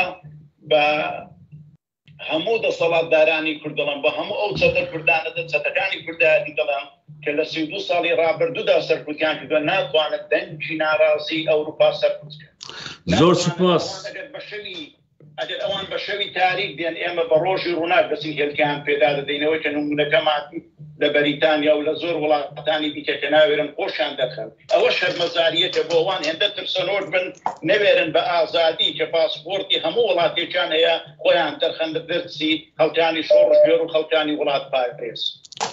زۆر سوپاس کاک فەرهاد سوپاس بۆ بەشداریەکەت تەلەفۆنمان زۆرە بۆیە ناتوان بەڵێ خۆڕاگری زیندانیانی سیاسی بادینان و شیرازە دەنێرم دەستی یەکە بێتیان ماڵ دەکەم بۆ ئەو خۆڕاگری و ئەو شۆڕش و ئەو بەرخوردانەی کە لە بەرامبەر بنەماڵی خۆفرۆشتی بارزانی ئەنجامیان داوە هیوای سەرکەوتنیان بۆ دەخوازم سپاس بۆ ئێوەش. سپاس زۆر سپاس دەستخۆش سپاس بەڕێزم ئەوڵان تەلەفۆن گەلێکم بڕاستی ئەزێ آخر جار محاولة القلبري فخانكم يبيدارم سر بقريتن وده بشتي هيك ما هبالة دي قالك تلفون ميتن قالك كذاب شباب باش دار بالبيري فال باشا بيري فقط مش تلفون تقري بختي خدي الو باش فهمت سرچاوة تويال قلبت برنامه دانو که باشتره بيري فقط كورتي ام داوي چوك اول جراسية از مجالي دم تکنیک لایمه خراب بود. بله تو وقت زندانیه که سیاسی بویل دفعه بعدینا تو ماهایی که درش زندانه و بوی لعوه زندانه و اوا نخوشیت زندانه دادیتین ولتا نکر که تو دست کار خوی سیاسی برده و باوری و قناعتات هر بردوامن که اف ملتا تبیت رزگار بید و اف دست صلاتا گندن و تالان تبیت سر حکمی نمید نوکت بید بینی افده صلاته یا برانبر چالکوان در به ولاتی حولا کشتنه و لیدانه و ترورت کرد دیشه مبکردی سر ویره آقیب تایبتی سر که قادر نادر کردهی حولا ترور کناوی هاتی دانانه الستوکهولم کرم کن راست رزو سلام بهمی او کسی نها تماشایی برنامه کن اف حولا ترور کردن حولا که ترسنوک اوجی سلمیتن مثلا فشارك زیده یا سر پارتی و افلاسیا پارتی سر مثلا چالگوانت اوروپا دیارک ودی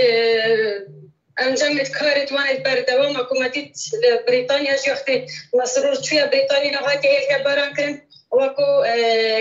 دو گاگ مکی وکو قادر نادر و دهان چالگوان و روزنامه‌وان دیل اوروپا بردوام دکار و خبرت بودانه اما نهایت اوی سبب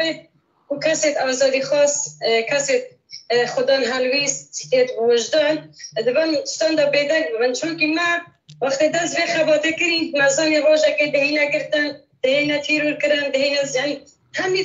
دهینا زندانی کرن بس ابا مکارت مسار نکتن و خباتت نه زیده تر افتشتن ما زیده تر پیسه که بیراده دکن بارم بو اول کفاده جی بودی اول مروی پیستر دکن زیده تر کن مرو بزیده تر کارو خباتت خوب کردن چونکه پارتی تاریخ که راشه های یعنی میجوی کوان یا راشه های نوته بگره حتی ها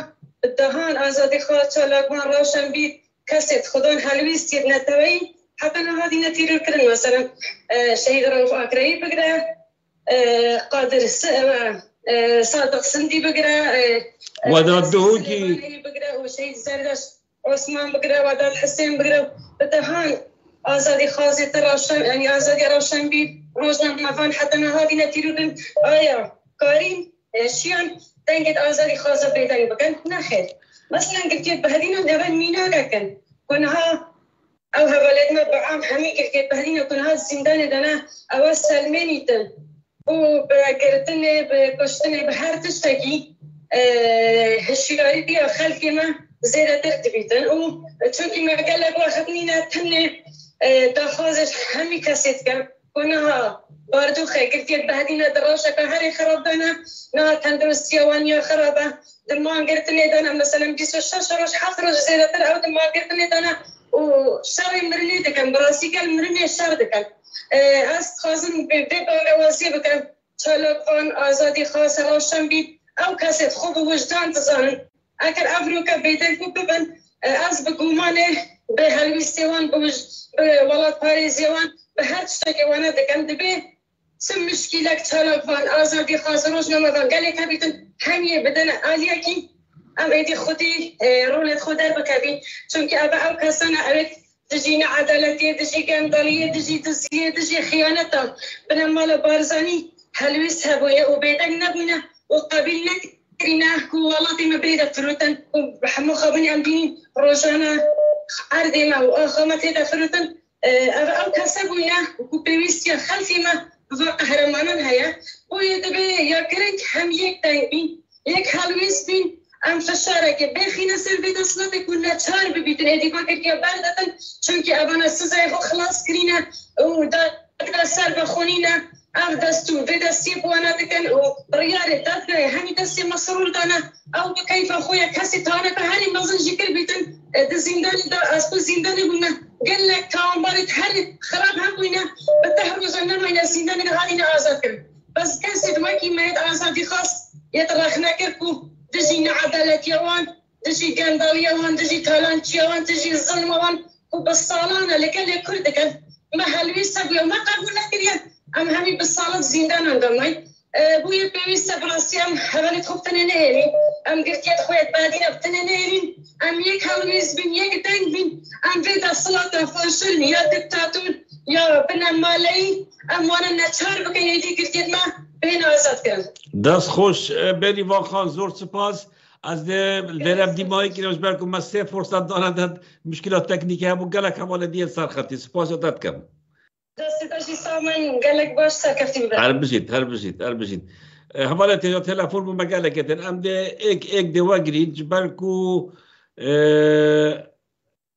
کرب کن الو دنباش کاک تاکر کربکه خود تو زانی مجاری من سر چه نحو جا دوباره کم بله سلام و حرمت من بو جامعیرن بر بس جامعیرن بر اکراناته و سلام و حرمت من بو گشت دست باشیل خبات و فلاکیا اولا مین زندانت کن و سلام و حرمت من بو کاک قادر و اف دنگی خود گلوی راد گهینی اف یاسای سیستم سرکتکار و اپورتونیسته صدا پرسته شرع تایبت تشتك نورماله يعني هاد دولت جالك دولت هاي عندكو باوي بينمايه بس حكومات سرکوتگر و توتالیتار دا افتشته رودن لتافه آستا کل حریم کردستان دست ویدا سرات هاتین دیتن و دهیتا دیتن براستی دیرو که دا نه بیمینا که وقت چه خلکی جهشو بیرات ایخن روزنامه بانو یعنی او دیا جنافت بن روزا بچت کن روزا اندنا اینا کسی بیتوان چت کن اندک روزا دیرن برزد کن اندک کسان وقت سناریو دست سرد کن دام گلک تشتید مازن دی برزد کن اما دست پرورده دولت ترکیه بگو ما دی بیت خودی کا قریشیا و دولتی درگه یعنی حریم دم خدا بری 2 سال و فکری هیلم به هزاران گنجت که سرمایه گله منه برای وان دانم مرنا بر به اروپا مادن هشت بر به آسته که هند زیده لزاخو شیلات زیده گرن گو آشکرا برای که دستگاه خوبه باندن توشگرنا گنجان هات نری خستن هر چی گنج هشیار جوا که هبون برای یعنی وقتی کشتن نوکشی به گرفتن و بکار اینانا یاسای که ماهی جواب بود دادگاه جینانه آری خوب همه انجام نگرده اون ناگره نوکشی به هر شد کشتنه که بوی رنگی جاره کدی یعنی آخر فیچه خوب یعنی سال نوتا زبرین سال نوتا دوا بش و بنا مرزانه خلقی بکشه و اف گرتنا چالاکوان بهدینان سری دا آرمان جاوی دیار بود سزای وی دادگاه جی جاوره کری بود گواشتن و اشکنجه وی جاوره کری بود بو چیش بگو پشتی به کابینا رشا داویه گوی حکومت هایی وقت فینالا بنماله پشتی وان همیش کستن حکمداریه یه اقل دیفیادی به لیاقتیان اشکره بود که دوی دنگت نرازی روشنامه بانت بوید که چوا پیشتر تاتن تیرور گرن این پروگرام ایرو بیاسای تینه تیرور گرن ایرش کرنا بو سر هر چالاکوانه که هر خدا ایراده که بقیلت اکا مروواهی و نتبهی و وان برای زکو ایرو لمیدانه یک به یک وان زندانی بهدینانو گنج این شیلات زه همین شکستن آبی در سلطا فاشد سلمینید اما هیچ سلمینید جیگو تا چه آسته که لوازو به بریارن تا چه آسته که به یاسایی هیا تا چه آسته که به استقراری دنا با در سلطا هیدا هیا تا چه آسته که ترساوان روح و وجدانا هشیارا جواکی هیا و سلمینید جواکا ما یا کردستان محکومی بکرامتیه حقیقتا لکلک و اف همین داگیرکری که دیتا لکردستان هاتینه بشه یعنی میدان شر تایبته و شر سیخوریه شر لشکریه دولت ترکیه گلگلی کرد و کاکتاکور وقتی ما یک کاکتاکور وقتی ما یکیم اگر کردی از پیام خو خلاص کم باشه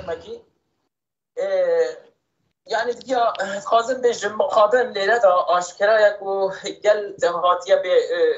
یعنی به محکوم به کرامتی جواب کاروناک بیری متهمه یا سیاسی یا نتبعی یا کرداتی همی هاتیه هلوشاندن لیره دا بارکی گران یا پیشتراکی سر ملی گنجت هشیار و رح گیانه یک کسی گیانه وجدانه هایی و وان کسایت نشیار ویجر واقعی و خو مالباتا خو کلینه قربانه وجدانه خو باجا گران آوه همی کتیه سر ملیوانا یعنی باری گران هری مازن سر ملیوانا شاعر نویسکار روناک بیر همی تاوان بارن فت بیت بی بوانی باره بشکیش سر ملیوان بانا کسی تکون نرازی نبن سر فکر مثلا به معاشی خو به بطل مشروب خو به تزانم یعنی بخوازم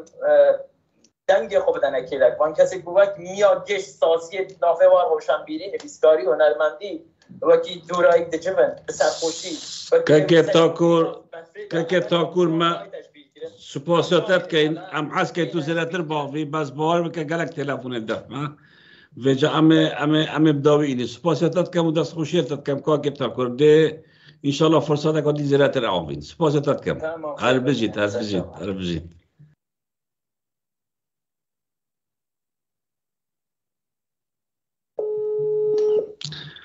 هم ده اکی غریب باگرین ده استودیه هیلی توی تا سر شاشهی كاك رجدر والله صدا هيا صدا چونك تو الاستوديو اولي اگر خود داخل بباشتره اگر بتواني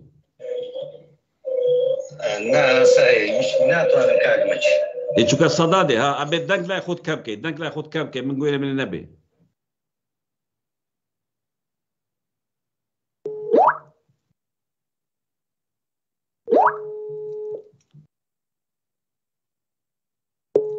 كاك راجدر توالي داخلي بلام دنك لا يخود كزي كيك دنك لا يخود كز كنيت من صدا نبي استا دنگ باش لا ياخذ كسكة فرمو يعني جا يودار ممتع باش بسلطة هولي تيروري كاك قادر نادر محكوم وشرمزار دكين براستي وكاريشي ترسنو كان يعني تنداوا دسبيشي كاركانيان نبوا دوين كاريشيان نابت كاك رجدر خود الشكك بولاوانا كدوجار يعني هولي لقلتوشان داوا بلام اعلان ما نكردوا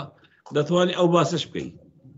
راستك اگمچی يعني یکی زارشان دیار بو اولا بلدن برلمانی اوروپا و کابرایکا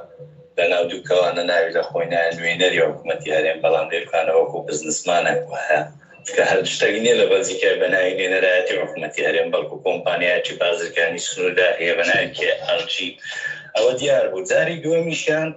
اما نماویز باسی بکن اولدان بو هاتن درگاه مالاکم یاشکان دەڵێ سۆشتانەمان ئاگادار کردەوە و بەڵام نەماویست ئەو کاتە باسی بکرد کاکمەچی من دەمەوێت بەدەر لەوە باسی شتێکی تر بکەم یعنی ئەو دەسەڵاتە لە هەوڵی تیرۆرەکان هەمیشە دووشت لە ڕابردوو ئێستا و لە داهاتووش هاوبەشە لە نێوانیاندا دووشتە چی یەک ئەوەیە کاتێک زۆر بێزار دەبن لە خەڵکێک هیچ ڕێگایەکیان لەگەر نامینێ هەوڵی تیرۆری دەم ئەوە ئەنی سەبەبەکەی ئەوەیە کە تەواو هیچیان پێ لەگەر ناکرێ و ئەزیەتیان دەدات ئەو کەسە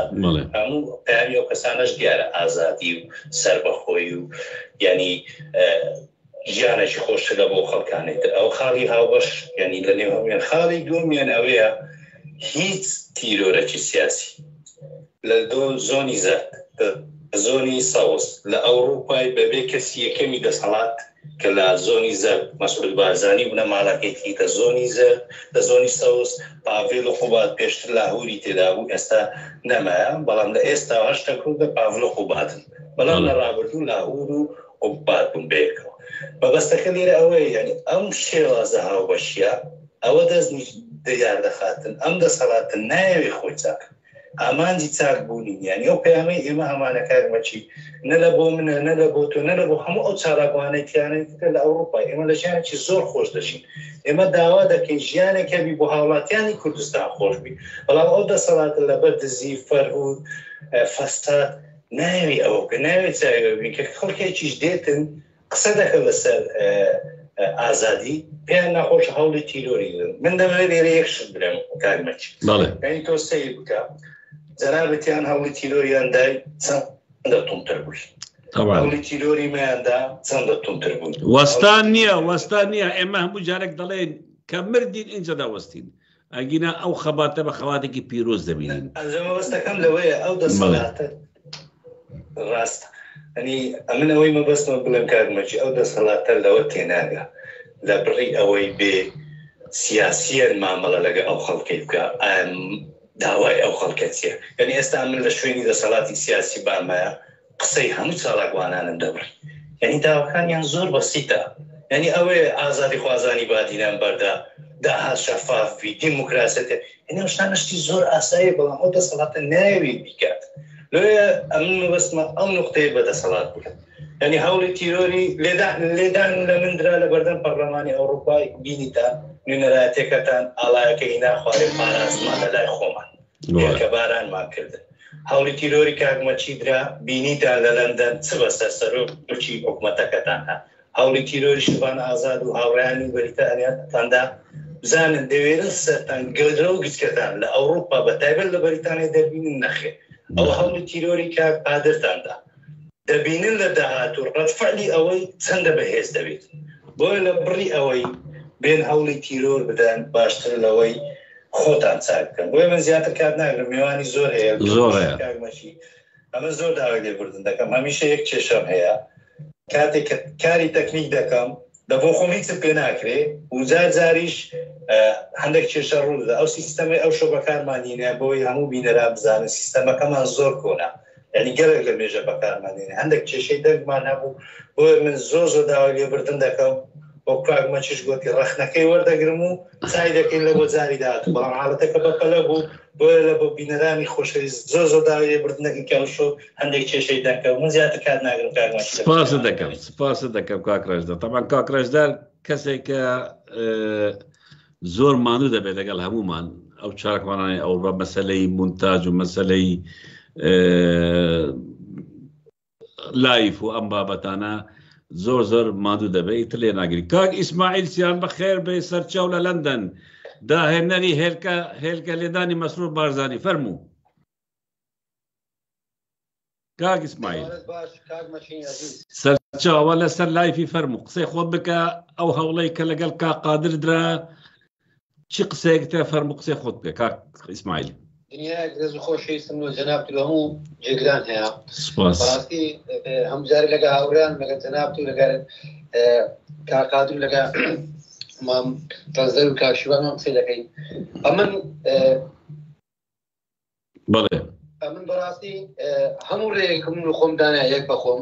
وەروە جەنابیشتان هەروە چ دەکەن با بکەن. ئەوانە بەڕاستی بنەماڵەی بارزانی و شاگردەکانی هەم نارێکدوو بنەماڵە لەبۆی زۆر جار ئەم باسی هەولێرە دەکەم خەڵکەک بۆی لێکاتە دەمە شاسێتی دەکەین نا سەری مارەکەی بنەماڵەی بارزانیە ببین سەری مارەکە مەسعود و کوڕەکانینە مەسعود و کوڕەکانی ئەوانە ئەوە سەری مارن کە گوتمان بنەماڵەی بارزانی هەمیان دەگرێتەوە. وایە بەلەردی عەرەب دەرێ شەرع قەلع شەرع قەلع باشە قبوڵمانە. باورکە بنەماڵەی بارزانی ئەوە نییە ئەو خەڵکەی کوردستان ئەویان دەکەن بە چاوی خۆتان کەسایەتی مەسرور بارزانیتان دیدی لە لەندەن چی بەسات. بەڵێ چەند هێلکەت تێگرت کاک ئیسماعیل؟ وەڵڵی ئەمن ئێستاش کاک مەژن زۆر پێخۆش بە قسەت کرد. ئێستاش تەعەدا دەکەم هەر بەرپرسەکی جگە لە بنەماڵەی بارزانی پارتی و یەکێتی و شاگردەکانی بێنە بەریتانیای هیچم لەوان نایە بەڕاستی نەک ئەمن کاشیوان ئازار لەگە هاوڕێیانمان بەس لۆکێشنێک یان بە فەرمی یان بە نافەرمی لۆ هەر شتێکی بێن بەس ئاگادارمانکەنەوە یان بەس ئەوەندەی بە پێی زانیاریەکانمان بزانین دێنە بەریتانیای ئەو دەبزانین ئەوان لە کوردستان چ لەو خەڵکەی دەکەن کە کاکە من بەڕاستی کاک مەشیجان مشکلەی شەخسی نەگەیز کەسەشی نییە لۆ مەحلومات کاک بەڵێ کاک شێروان نێزیکترین هاوڕێی خۆمە فەرموو لە زیندانە مانی گرتیا یعنی دەبی هەست بە مەسئولاتی بکەم بەڕاستی بە هەمومان کاک مەشیجان جەنابیشتەوە دەستە ویژدانمان دابنین ڕۆژگارێک ئەمن دوو جاران گیرای مەلا ئەنجومەنی ئاسایشی لەوانەیە ئەمن لە ژوورێ بم هاوڕیانم بە هەمان شێوە مووقیفیان وان دەبی خۆ ئەو پەڕی بێئەخلاقی نییە. ئێستا شێروانی کە نێزیکترین هاوڕێی منە کە خەڵکی دەفەری جەنابتە ئەمە بێهاوڕێز بین. کاک ئیسماعیل من پرسیارێکت لێ دەکەم ئەم هەوڵەی کە ئێستا لە ئەوروپادا لەگەڵ منیان کرد لەگەڵ کاک ڕەشدا لەگەڵ کاک قادر ئەم شتانە هەمووی کە پارتی وا دەکە بمان ترسێنێ ئەم شتە لە ئێرادەی تو لە کار و چالەکی تو تەسیر دەکە کارتەکردین دەبێ یعنی کەمی دەکەیەوە حسابێک بۆ ئەو هەرشانەی ئەوان دەکەی؟ بەخوای کاک مەچینجان ئەمن لە 2009 کە لە 2009 کە هاتم سیاست بکەم هەموو دەکەکم لە خۆم وارد کردە لەوانەیە ئەو ئاوارەیە کە ئێستا تێدامە ڕۆژ کە تێدا نەبایە ئەلان پلۆ پۆستەشی باڵام هەبایە بەس ئەی بنەماڵەی بارزانی دەیانویست لە هەولێرێ ژیانم زۆر خۆش دەبوو بەڵام نە ئینسان دەبی خاوەن بڕیاری خۆی بی ئینسان دەبی خاوەن وجدان بی ئینسان دەبی خاوەن کەرامەت بی کولو خۆی دێت نەهاڵ و هاوزمانەکەی خۆی بێ کولو خۆی دێ وڵی ئەمن بەڕاستی دونێکە ئەی بەسە کاکادری داات ئەگە بەسە برای خۆمدا بادە بەسە خۆم بادە ئەوەندە تاسی دەبوو لەبۆی ئەم دەزانم کاکادێ یان جەنابەت یان مامڕازدەر یان ئەو مەزمەحی کە ناوی دەنێن ئۆپۆسیۆن مەبدەئیەکەن تەحەدا دەکەم سێ بارە بە بنەماڵەی بارزانی و شاگردەکانی تەحەدا ئەو سێ جارە کارمەچین کیانیان جورئەتیان هەیە بەس بە ئاشکرا بەبێنە بەریتانیا ناوێرن ئەمن طبعا کەریمەی تەحەدا پێم وابی شتێکی زۆر گەورەیە وایە ئەوانش بنەماڵەی بارزانی و شاگردەکانی لەبۆی ئەم زۆر بەحسی بنەماڵەی بارزانی دەکەم بەڕاستی ئەگە بنەماڵەی بارزانی گسکەکەینەوە شاگردەکانی زۆر گەورەی نییە کار بچینجا بەڵام ئەوانە لە ژێر ئیتفاقی سیاسی دەبنەوە پۆستی وەرەگرن پارەی وەرەگرن ئیمتیازاتی وەرەگرن بابین ئەمە بنەماڵەی بارزانی تێگەیشتی سوکەی لە چارچوبەی خۆیان تەماشای خەڵکی کوردستان دەین باوەڕگە شاگردەکانیشی بۆ لە فەسەی تەماشایان دەکەن.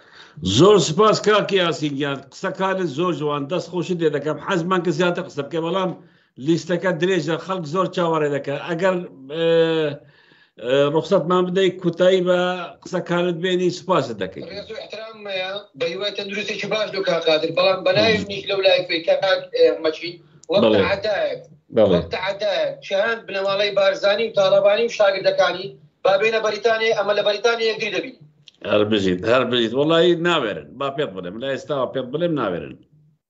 بيجي شورشي هلكا سواتي مسؤول بارزاني بردوا ما تروج قيامت هربجيت كاكا هربجيت سباس دكا بريزي هربجيت شوي شات جيت خوابيز به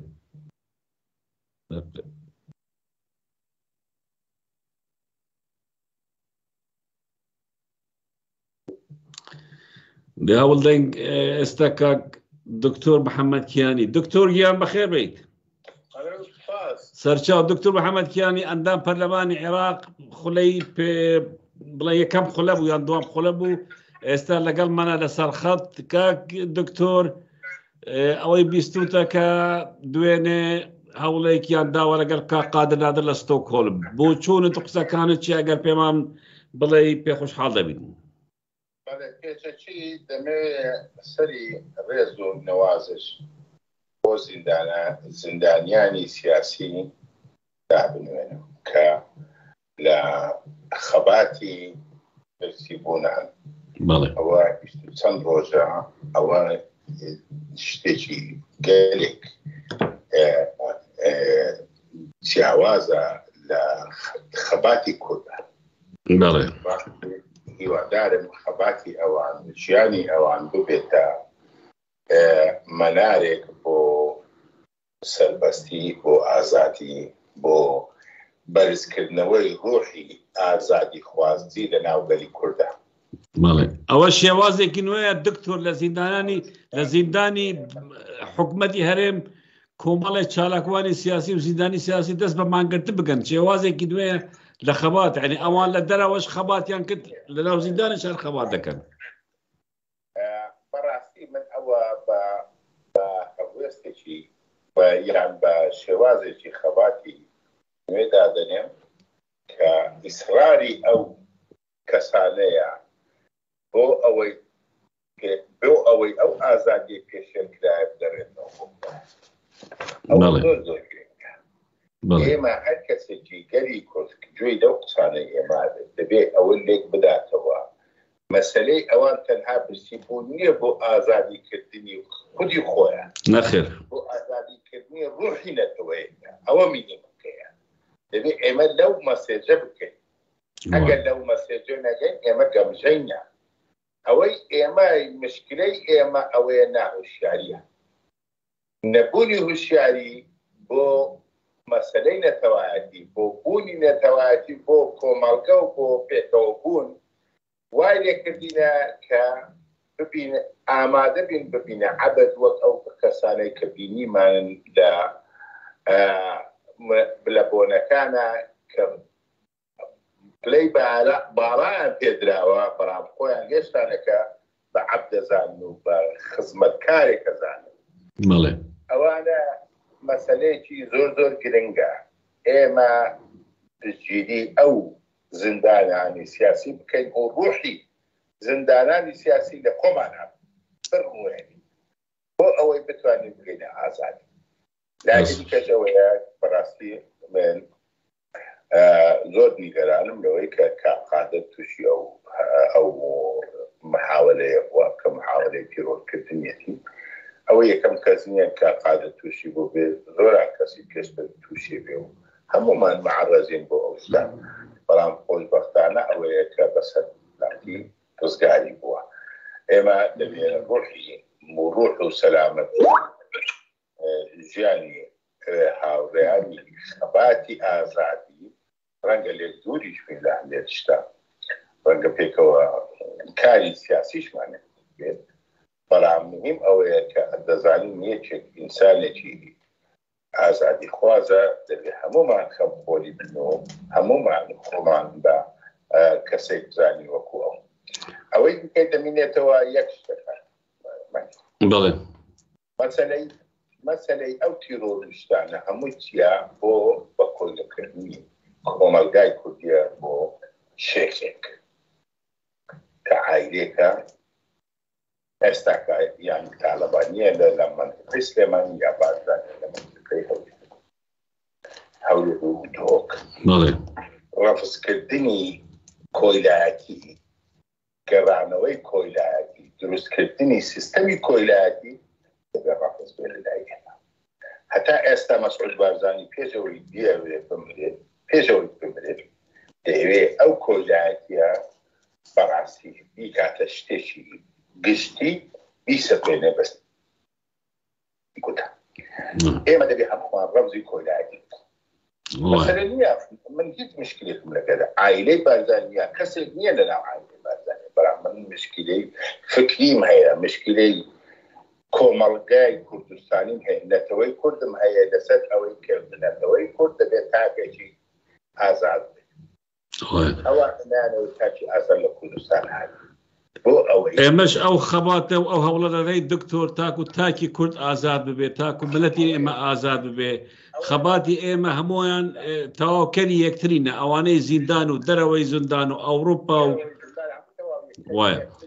ئەوەیە مەسەلەی پێش ئەوەی ببرێ فەرزی کۆیلایەتی بکە بەڕاستی ئەوە ئەو سیستەمەی کە ئێستا لە کوردستانە باوە سیستەمی فیودالیزمە ئێمە تێی نەگەشتینە فیودالیزم چییە سەرکردنەوەی سەروەت و سامانی گەلێکە لە دەستی تاقمێکی کەم ئەو تاقمە ببنە سەروەری ملەتێک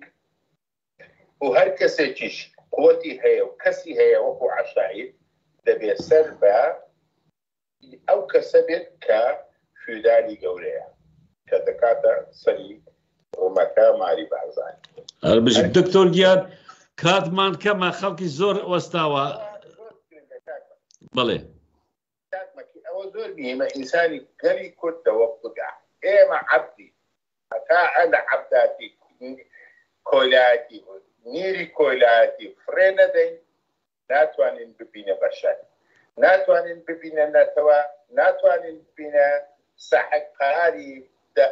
سەربەخۆ هەر نەتەوێک ساحب قەراری سەربەخۆ نەبێ نابێتە نەتەوە مستەقبەلی سوپاست دەکەم و قسەکانت زۆر جوانە و بە بەهەندی وەردەگرین و وابزانم ئەوەی عەقلی لەسەری بە تێبگە سوپاست دەکەن دکتۆر گیان زۆر زۆر سوپاس سەرچاوم کاکڕژ دەر تەلەفۆنێکی تر وەرگەرم دەگرم اینجا دەچنە لای قاقادر باژارێک یەک تەلەفۆنی تر هەیە وەریگرم یەک تەلەفۆنی تر هەیە وەردەگرم دوای دەچنە لای قاقادر دووبارە دەیەوێت بەشدار بێ بەڵام بە کاکشمان تەلەفۆنەکەت فڕایکە بە قوربان کاکشمانیش بە چونکە زۆر هەوڵیدا کاکشمان ئەگەر لە خەڵتی هەڵگرە تەلەفۆنەکەت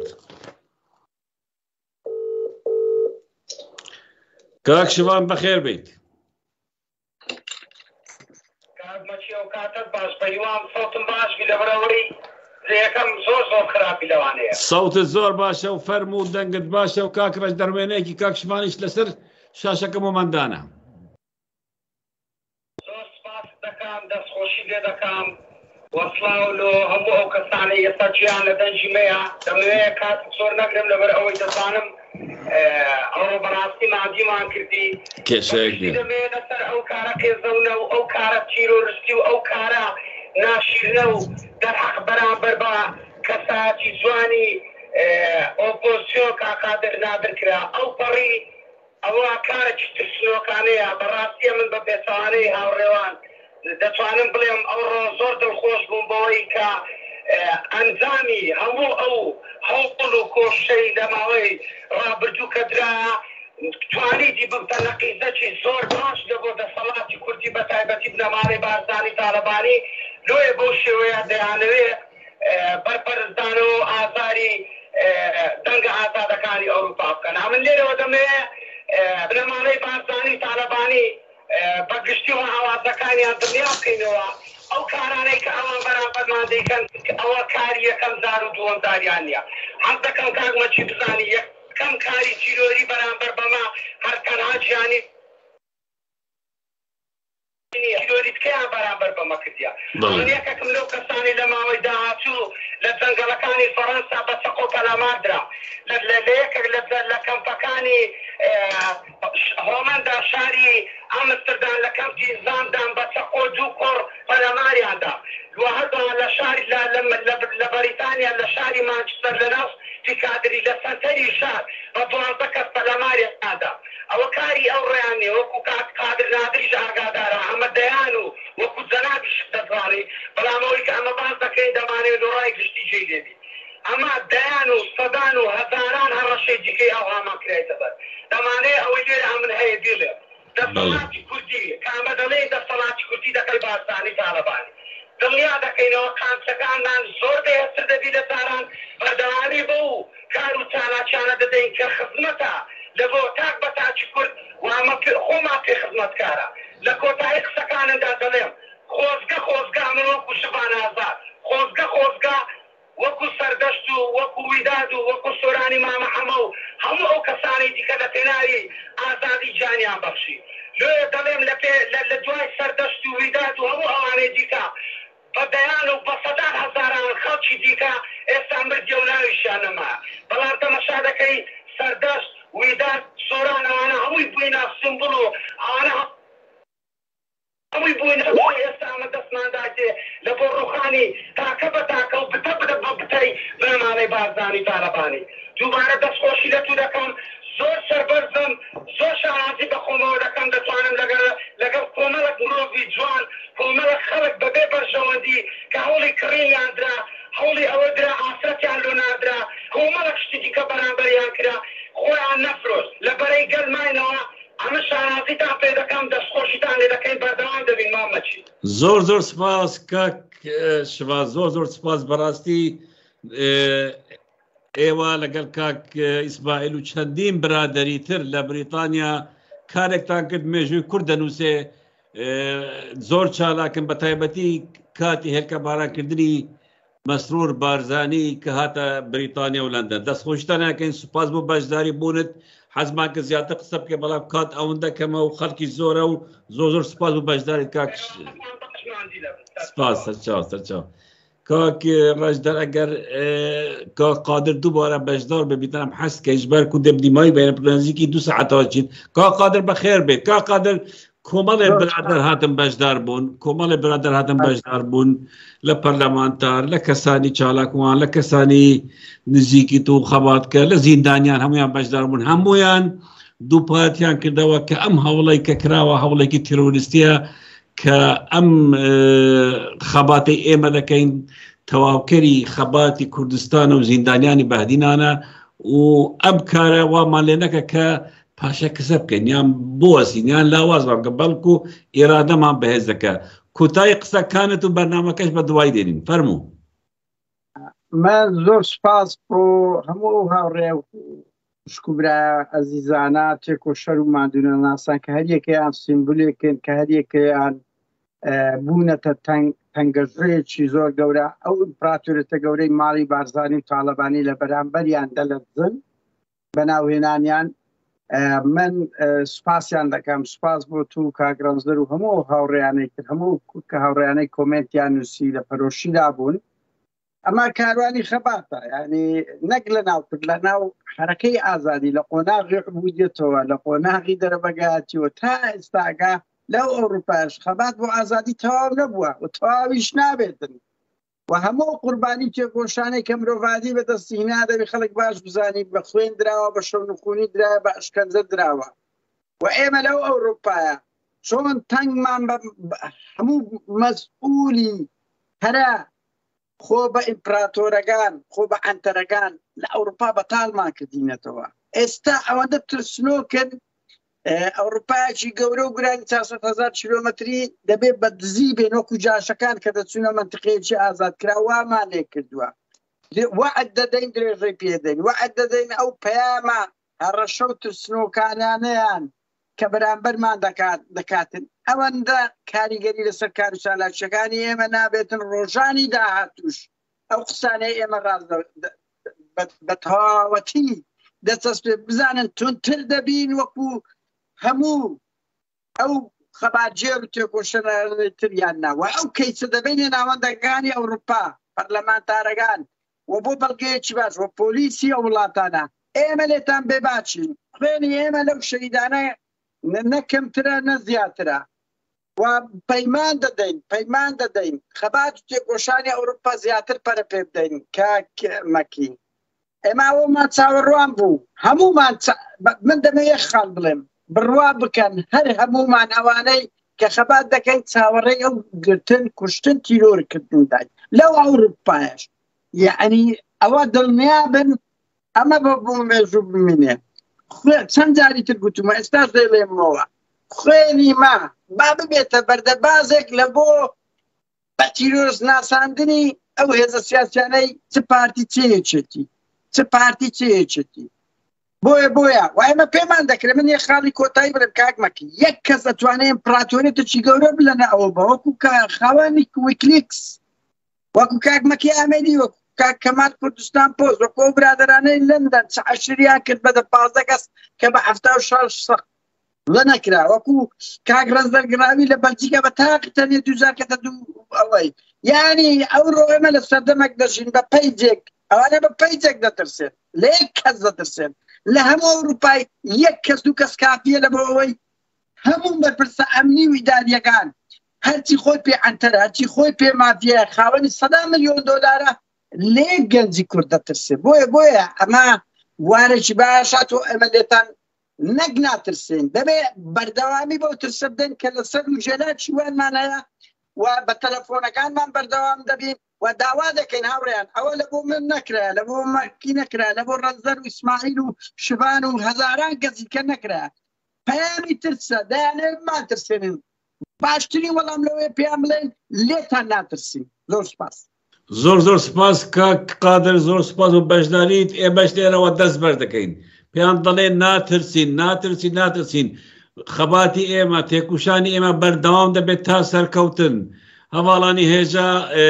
بەخواتان دەستپێرین و تا جارێکی تر و سۆز ئەدەین بە هەر هەمووتان پەیمانتان ئەدەینێ کە ئەم خەباتە بەردەوام بێت تاک و ئازادی تاکی گەلی کورد و ئازادی کوردستان ڕستی ئەم تاڵانچانەی کە 30 ساڵە حکومڕانی دەکەن شەوێکی شاد و خۆ حابیستا بێ